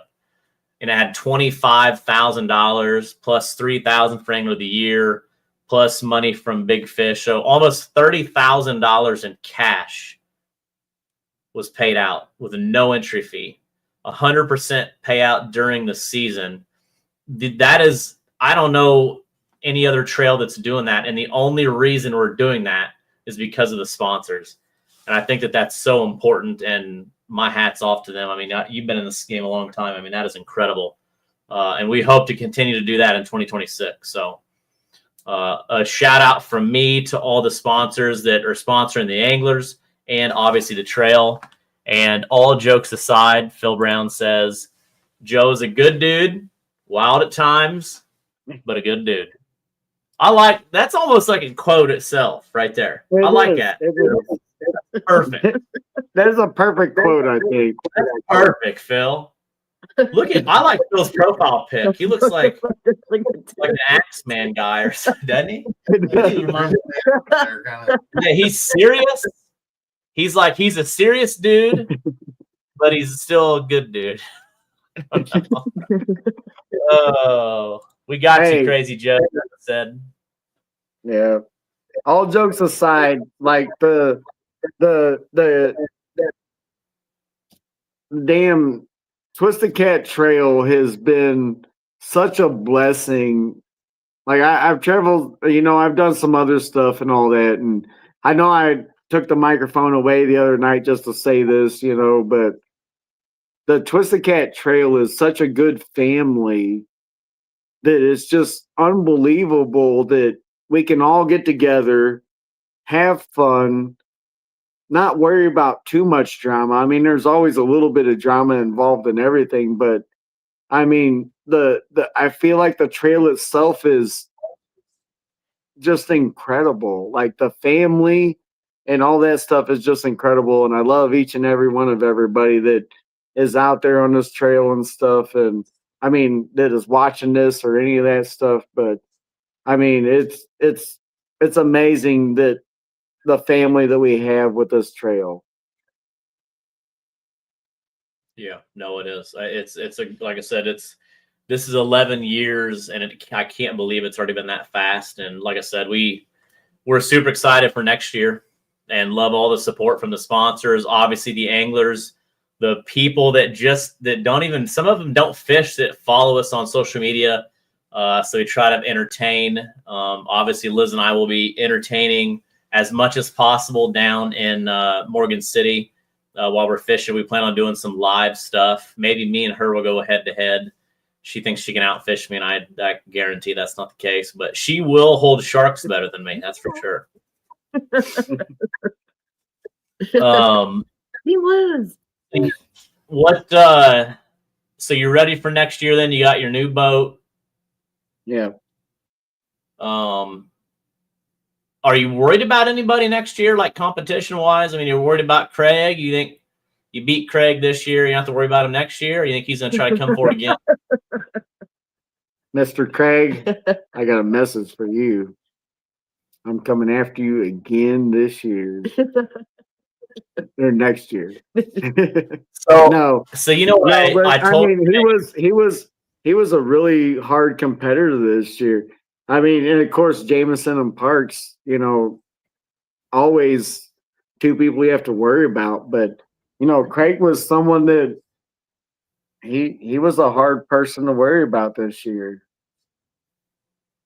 Yeah, he had some really good finishes. I mean, like I said, it's crazy when it comes down to the end. I mean, there's just, I mean, even like Donald Moore. I mean, he had a couple rough starts and then really started putting things together. I mean, Donald's been doing this a long time.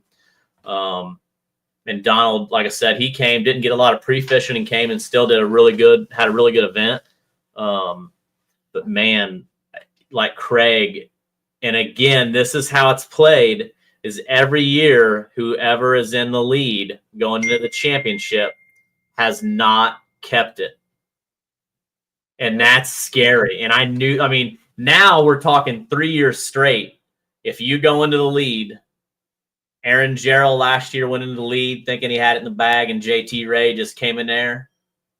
It's like just like it. And he grabbed it, took it away from him. So how many people have won both of them though? This and that. Kevin and John, I think, won. Oh, they did. They did it. Washita, or what was it? Wickawashi. Yeah. Whatever that thing was called. Washita. You got. I mean, the last 3 championships we've had have all been very unique. Helena, which a lot of people have probably fished, played out completely different. The water changed, weather changed. Fishing was tough, but then some new anglers that have never fished below Alton, Illinois went down there and fought outside of the box and won that. They made it. You can't take. Gosh, that's why I didn't want to answer that question about my top 5, because you can't take those Yvonne brothers out of that equation. I mean, they're not well known. But I'll tell you what they've done in 2 years. I mean, think about that.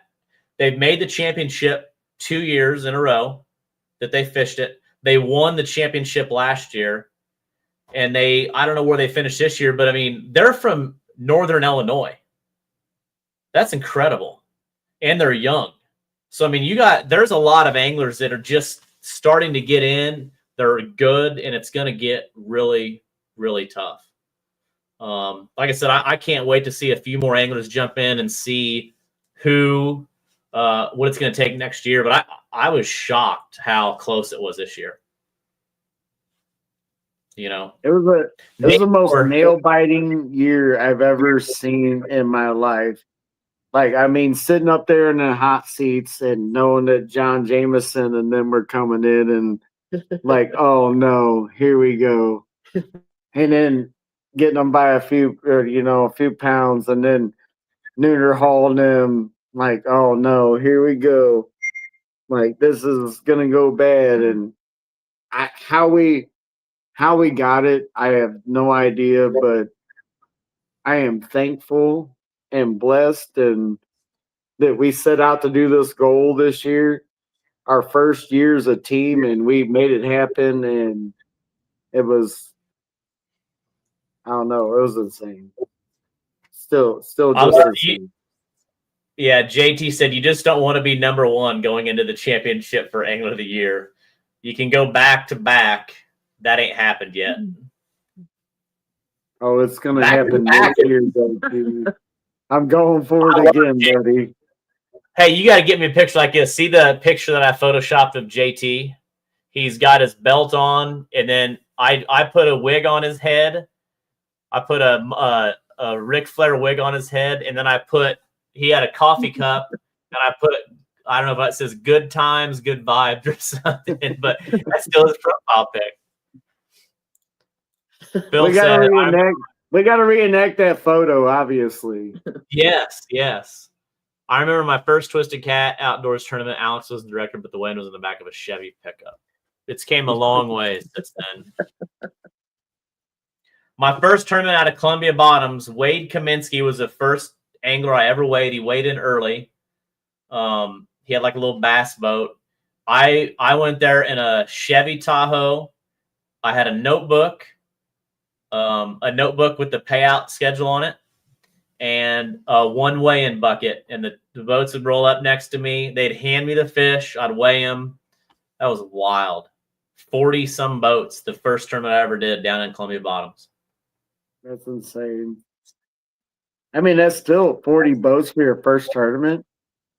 And I was by myself. I remember that I was so tired that I left there. I went to Dairy Queen to get something to eat, and I fell asleep in the parking lot.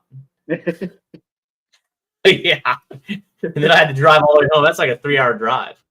And I didn't know I didn't know anybody. Like, it was such a weird, gosh, to think back, like my first tournament, not knowing anybody.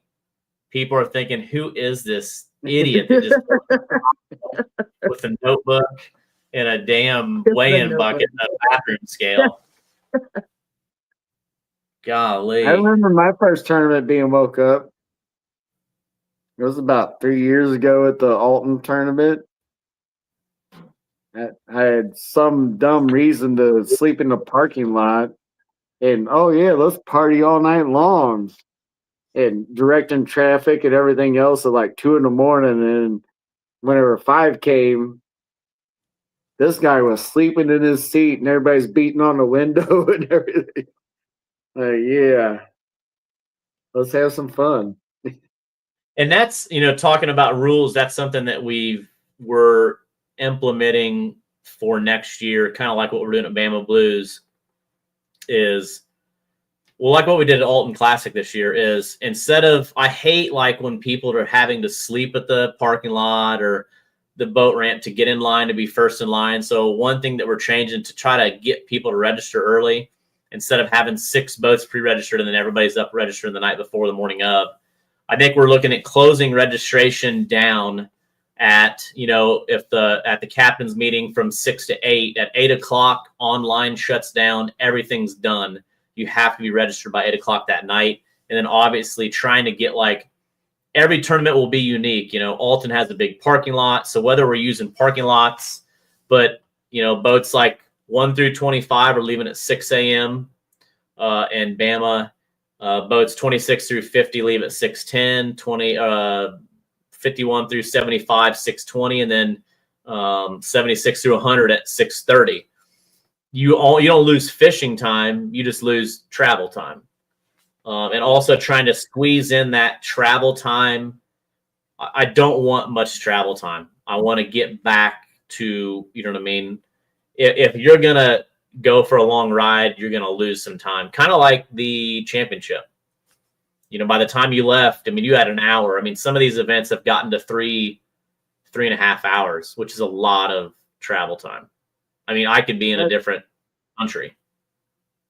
Yeah, and that's what I like to say about the championship was what was so unique about it is that we had no travel time.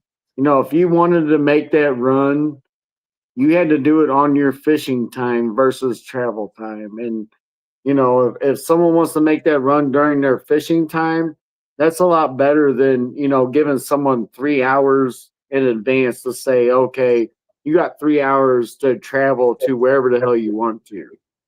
The way you did it was an hour, and then after that, you're into your fishing time. And that really, that really stuck with people on, that was, that's the way it should be. If you're going to travel that far, it should be on your fishing time versus pre-game time. So, good point. You brought that up. My boss, Steve Henderson, brought this up to me, and I really had nothing to say. It made total sense. He said, why do we do quit fishing at 3, back in the weighing line at 4? Why not just, you got to be back by 4? Right. That's honestly a damn good point of, I think I brought that up before of the 3 o'clock to 3:01 time. Is it a deadline at 3 o'clock or is it 3:01 that you have to have your lines out? Because sometimes I feel like that last minute, I could get that fish. If I could have that last 30 seconds, I'm in the zone.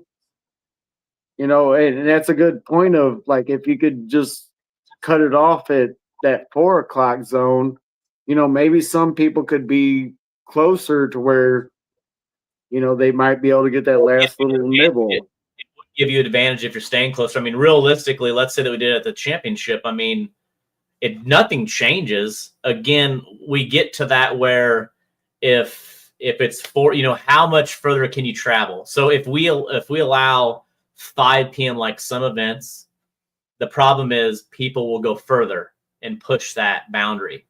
So, you know what I mean? Does that make sense? We for years we did 7. We left at 7, back at 3. So I think something that I'm looking at this year. Liz and I talked a lot about it, especially after Steve brought that to my attention. Is you take Burlington for example, or really any of the tournaments. Just moving that quit time to 4. You know what I mean? Where you can fish till 3:50, but you better be in the weighing line at 4. Now you still have to be in the weighing line at 4. You have to be, but that gives you that extra time to, if you're close, you can fish. But you got to remember, because this is what will happen. People will take that and then they'll get late and say, oh, they didn't make it to the weigh-in line because they fished a little bit too long. You know what I mean? That hour grace period is gone. So that's something that we're looking at. A few changes that obviously, I've only called a few people that I want to get feedback from everybody. Fudd and I talked a lot about it this afternoon. The goal is just to make things easier for the anglers that make more sense, but that's fair for everybody. And little things that we can change as Twisted Cat to make things better, run smoother. Obviously, we can only do so much. I don't want the weigh-in lines to be long. Tom gets good pictures. But, again, the Twisted Cat, the people that fish the trail have gotten pretty good at, getting some boga grips or fish grips on your fish. So you're not spending 10 minutes in your boat looking for your fish and getting things. Now people have even people driving their trucks through the weighing line. So that can run smooth, but it all goes back to just everybody working together and helping each other out. So one of the things I was going to mention I do like that. I've always liked that. The just, you have to be in the weigh-in line at a cutoff time. One of the things that you'll see is, let's just take the championship, where when you have it that way, you're going to have, let's just say there was 15 teams on one boat ramp. Well, a bunch of those teams are going to pick different times to come in and get their boat on the trailer and everything. So it really will spread out. I think more so than just having a quit fishing at this time, and everybody's running to the boat ramp at the same time. And so you're going to have a more spread out, easier time probably getting your boat on the trailer. Another thing is let's just say that the cutoff time was 3 o'clock and you got to be back by 4. There's people that look at this rule differently. There's people that think, okay, I have to start reeling my poles in at 2:55 because I'm not allowed to have a line in the water at 3 o'clock. And there's people that think I got to stop fishing at 3. So now I start at 3 o'clock reeling my poles in. Somebody comes, running by and takes a, picture of them at 3:01 with 4 rods still out. Did they break a rule? Yeah, because I think I have it as lines out of the water, and that's a great.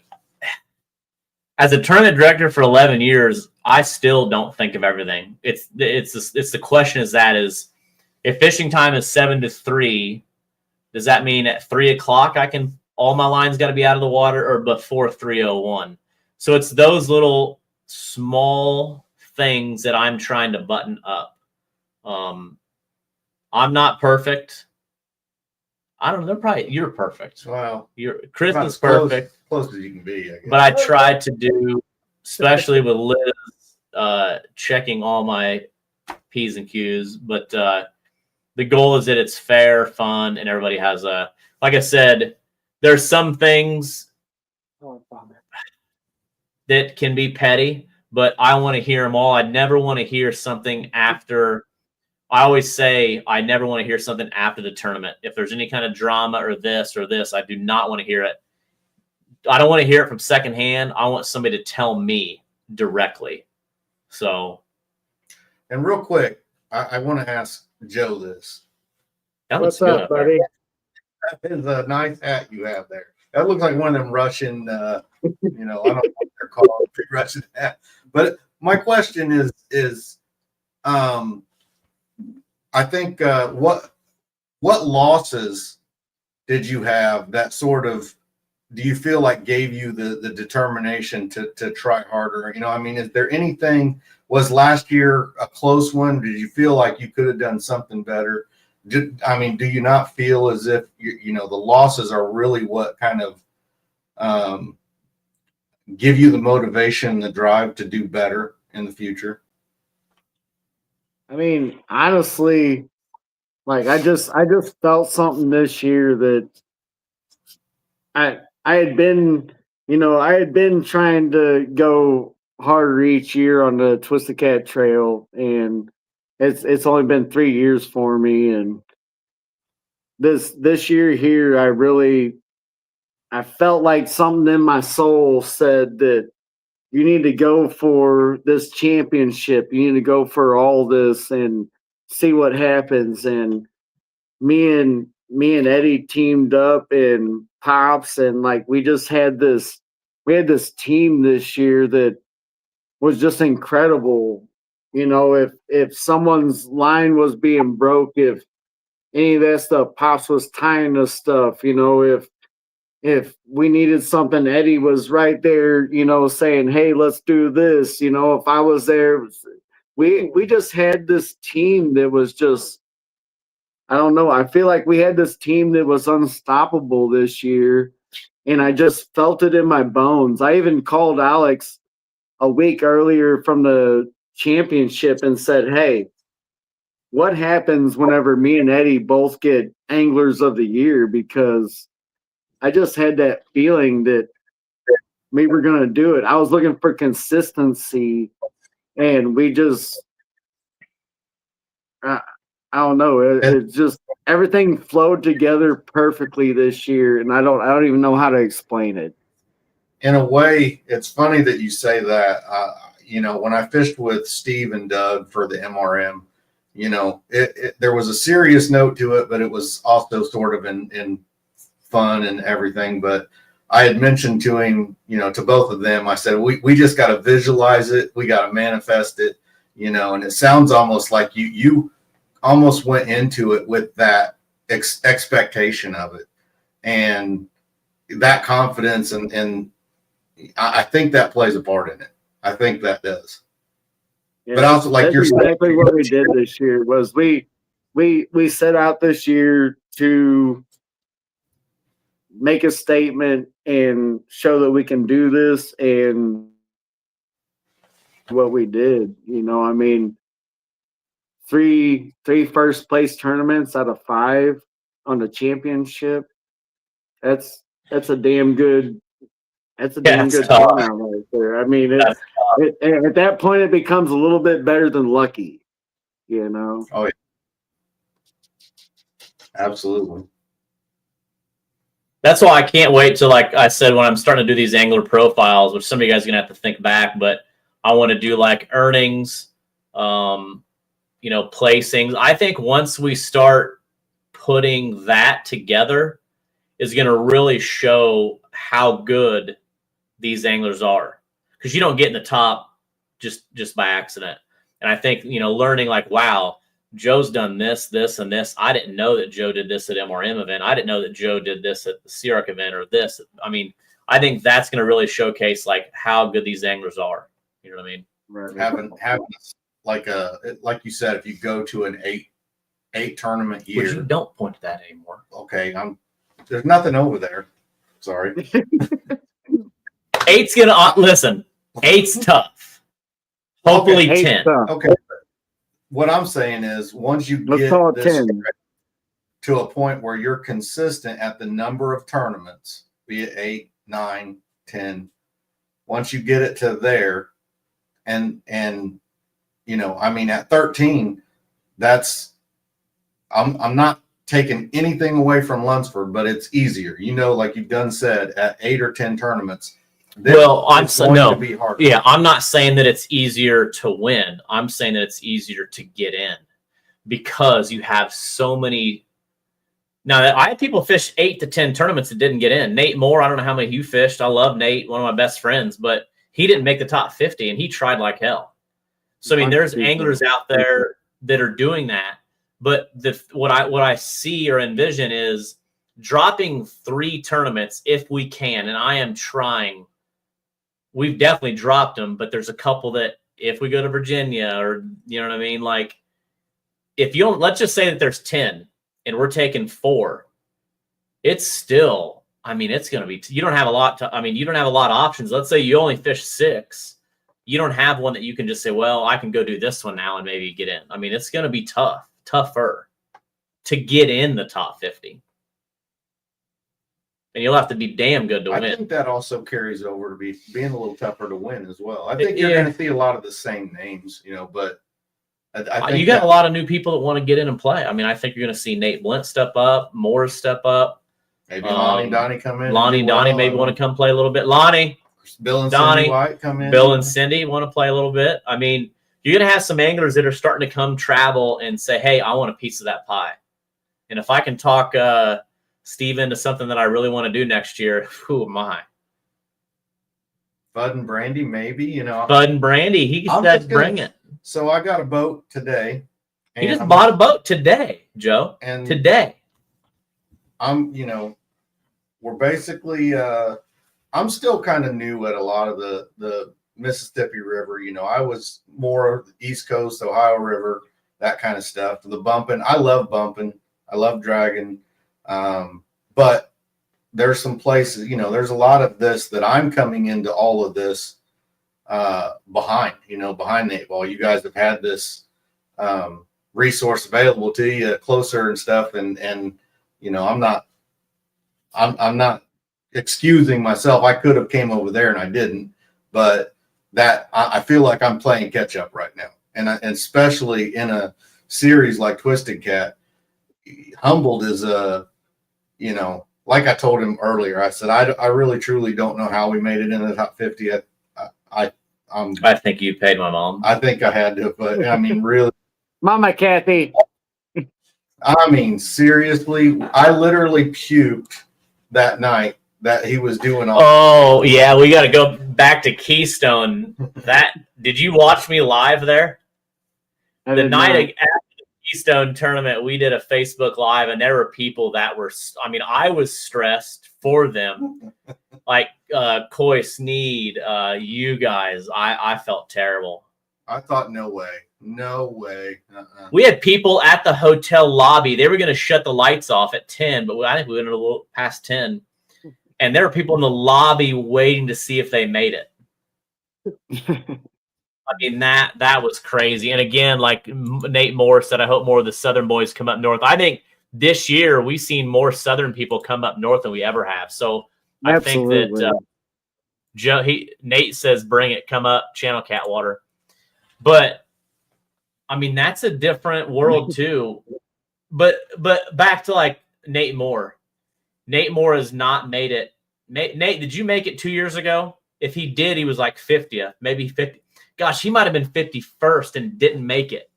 Like, I promise you that's a goal of his, is to be in the top. Yes, that we did for sure. I think he made it last year, didn't he? He did. I think Nate, did you make it last year? In 24? Yeah.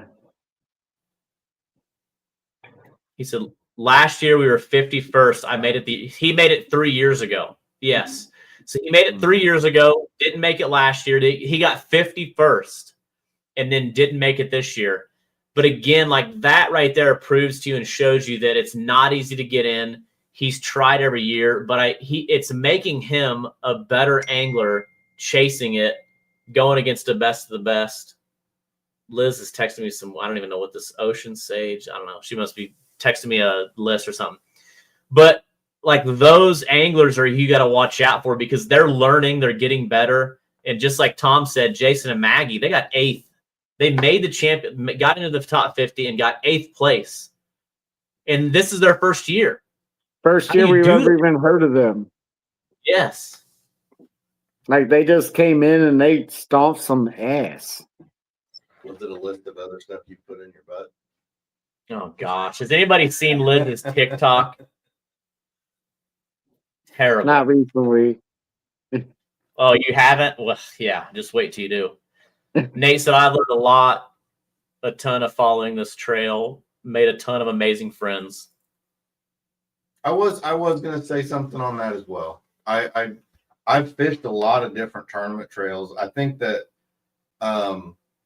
I think every trail has some clicks and things, but I think what will bring more people in, and what I think Twisted Cat has, is an environment where people feel welcome. Everybody's welcome. I don't care if you have a $1,000 boat or a $200,000 boat, or if you're Nate Blint and you fish or you sleep in your truck every night or whatever. It doesn't matter. Like, everybody's welcome, and everybody for the most part, are very welcoming. You know, and you have a few of the people that just are sometimes mad at life, but for the most part, there are a lot of great people. Trust me, 11 years later, I wouldn't be doing this. Liz, definitely. I think we had the most amazing people, period. Yeah. And it's a lot of trash talk, friendly trash talk, like Blint saying, boat looks good, you keep it in the shop. He's just taunting you to come play, isn't he? Yeah. Oh, yeah. I'm going to get his ass. Lisa said, Fudd going to be weird if you're my competition in 26. So she said, game on. It's good. Like I said, it's super interesting. I can't wait. We will be doing we've done a Jack and Jill every year. The Jack and Jill is not a points tournament. It's only $150 entry. You can have only 2 adults in the boat. One's got to be male, one female, or it could be like a father, daughter, whatever. Hopefully we go back to Muscatine. That was a super fun event. We had a good turnout too for our Jack and Jill. Hang on, I got a message for Mr. Nate Blint right there. You want some Blint. of the champ, son? You better come get some. This guy's coming for you, Mr. Nate Blint. Let's go. Oh gosh. Give Blint some of that glint.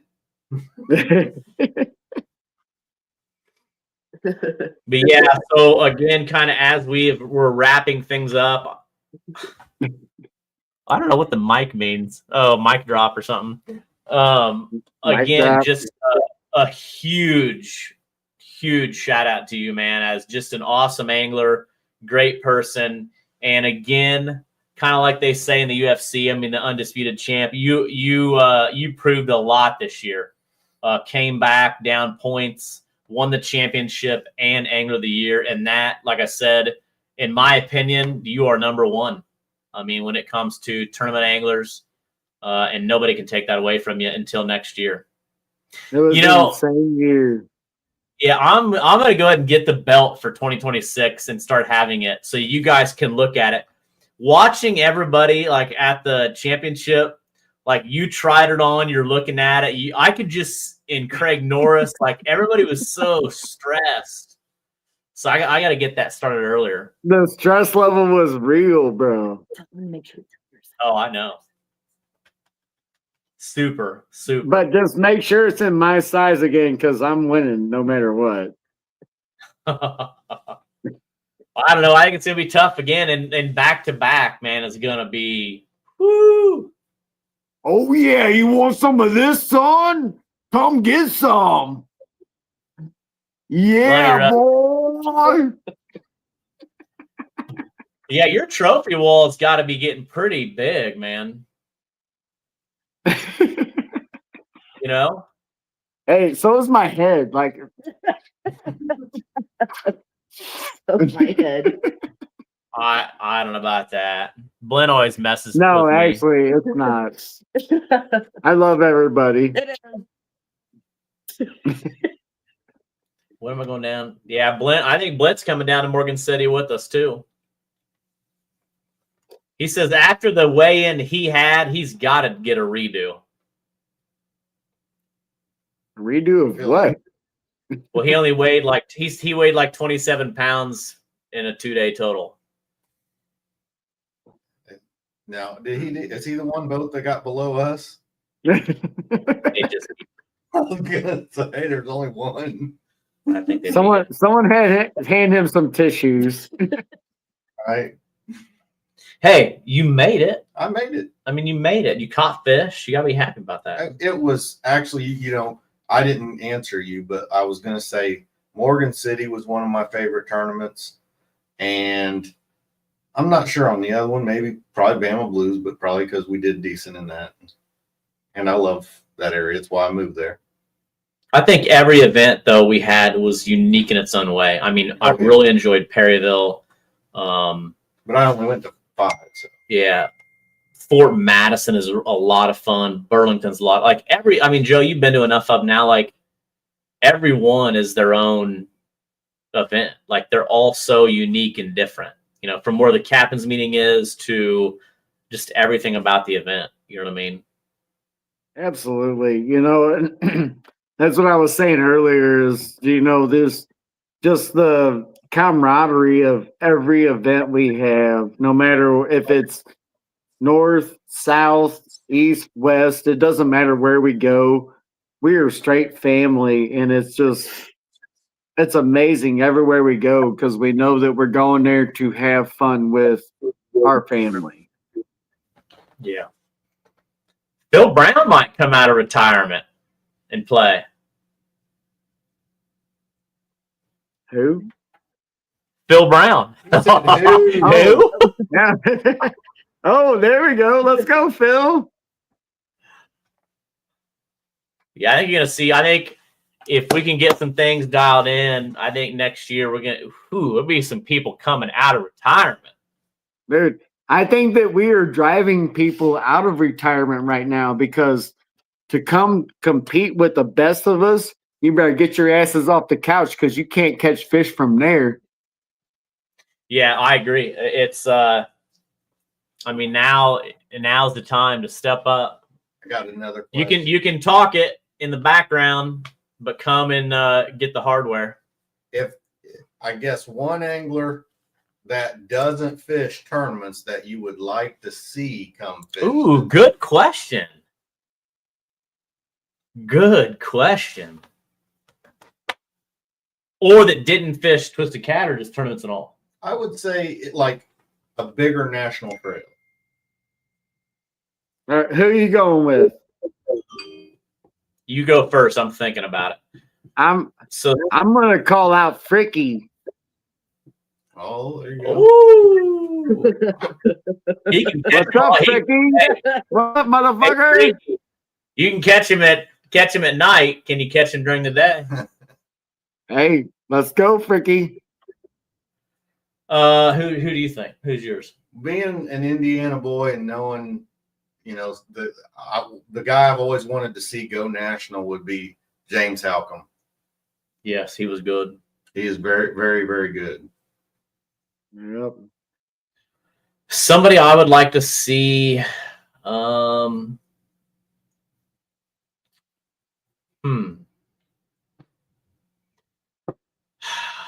Just really some anglers and kind of like, not what Rusty's saying here. A lot of them that run their mouths. A lot of folks talk a lot, but only fish. And again, that's one thing that's unique with the Cat is it's not. You can't. Home waters don't do nothing for you. Gosh, if I could see somebody come out of retirement or somebody to see where they could, Ryan Casey. He's one. You know what I mean? He's dangerous. He's damn good. He's super dangerous. I'd like to see. I almost have people in like every region. I'd like to see what Kyle Kaler could do. Chasing the trail. He's really good on the Missouri. I'd like to see Phil Brown. But then you got to say Freaky because Freaky talks a lot, but he hasn't been able to back a lot of it up. That's what I'm saying right now is like, get out there, boy. Maybe like a Jason Mathenia. He does fish some tournaments. Fish some. But it's one, like I said, I think who could make the top 50? Dude, I want to see Kyle Kohler and some more of this stuff. Like, he's a badass dude that runs that Missouri River. Like, get that motherfucker down here. Like, he's a bad dude. He's bad, yeah. If I close water to get on, Ron Goucher, Jason Jackson, Wally Meyer. Yeah, it'll be interesting. Like I said, we've got some really good, like Mark Farrow. Yeah. There's some good northern. Joe Lutke made the top 50. He didn't come. He had a trip planned. Doug Rice made the top 50. My boy Dougie Doug. Not my question though. I know. If there was one person, if I had to pick one person to come out of retirement to see where they could. Not even come out of retirement. Maybe somebody that's not really fished Twisted Cat before, but you've heard. Lonnie and Donnie. Okay. Final answer. Mine would be Ryan Casey. Final answer. James Halcomb. James Halcomb. Have you heard of James Halcomb? I have, yes. Lunsford? Yep. You have? Yep. What have you heard? You're going to call me out like that? Well, no, yeah. Seriously. No, for real. I heard he is a bad dude back in the day. He's still a bad dude in Indiana. That's why I'm saying any body of water in Indiana, and he's not somebody who goes around and runs his mouth. He's not one of those people. He's very humble. That's what you got to have. Like the people that run their mouth ain't who I'm interested in. So Free people love and who don't. You know, I'd like to see Benningfield give it a run. I'd like to see Chris Stout give it a run. Benningfield never really fished the trail or anything? Not really. No. Just one or two here. Yeah. You know what I mean? Jones and Stout are too tough, man. Yeah, I'd like to see Jones and Stout. I'd like to see Caleb Benningfield. McAdams. Let's go with Caleb McAdams. I mean, come on. Could Caleb McAdams, where would he end up at? I mean, like I said, there's a lot of great, and it's getting more and more that are jumping in. But yeah, there's a lot. I mean, like I said, it's taken Caleb McAdams off that Missouri. I mean, what can he do on the lower Mississippi? What can he do in Burlington? What can he do on the Tennessee River in Savannah? Like that's what I want to see. He's a damn good angler. I mean, I think you he'd make a top. You already know what Joe can do. Look at this right here. Oh, I guarantee you I'm in the top 50. I'm not sure I'm not fishing next year yet. This is getting me fired up. Like I'm ready to put black paint on my eyes and go at it. Hey, let's go. I think me and you need a showdown. Let's do it. You don't want this smoke, boy. I promise. You don't want this smoke. Rusty said you don't want these boys from TikTok to come out and fish everyone. They catch fish all the time. Ooh, Wade Kaminsky. Like to see him come play a little bit. All right. Any last words? We'll have to do another podcast. So let's definitely do like a 1v1 once you get that boat dialed in. Any last words before we let you go? And again, seriously, man, like that's a big deal. I know we make fun and joke, but that belt is a big, big deal. Congratulations. I just like to tell everybody that we worked hard for this crap right here. And if you don't like it, then don't look at it because we are the champions and the #1 anglers of the year. So take that home, put it in your pipe and smoke it. Peace out and thank you. Come take it. Right, come take it. All right. Hey, thanks for being on. Love you. You guys have a great evening. We'll talk soon. Make sure you get with Brandon and Ellie on your Lux deck and your Southern Light. Absolutely. And congrats. Christy, hopefully he doesn't kick you out of bed for that. I'm coming for this belt myself. This is gonna be mine, not his, mine. I think next year we're gonna get a lady angler belt. It's all pink. It's sweet. Ooh. Sounds good. And that belt better not be melted next time we see it. Yes, they'll be melting that. There's gonna be weights in my boat. All right. Hey, we love you guys. Have a great night. Thanks for being on with us tonight. Yeah. Love you guys. See you guys. Holler at us soon. All right. Everybody else watching. Yes. Thanks for hanging out with us tonight. We'll be live next Monday night. Probably, maybe in Morgan City, maybe not. But we got a lot of content coming to you. Have a great week, and we'll see you. Thanks for the halftime show, Joe. Yeah, boy. Peace. And thanks for being on with me, bud.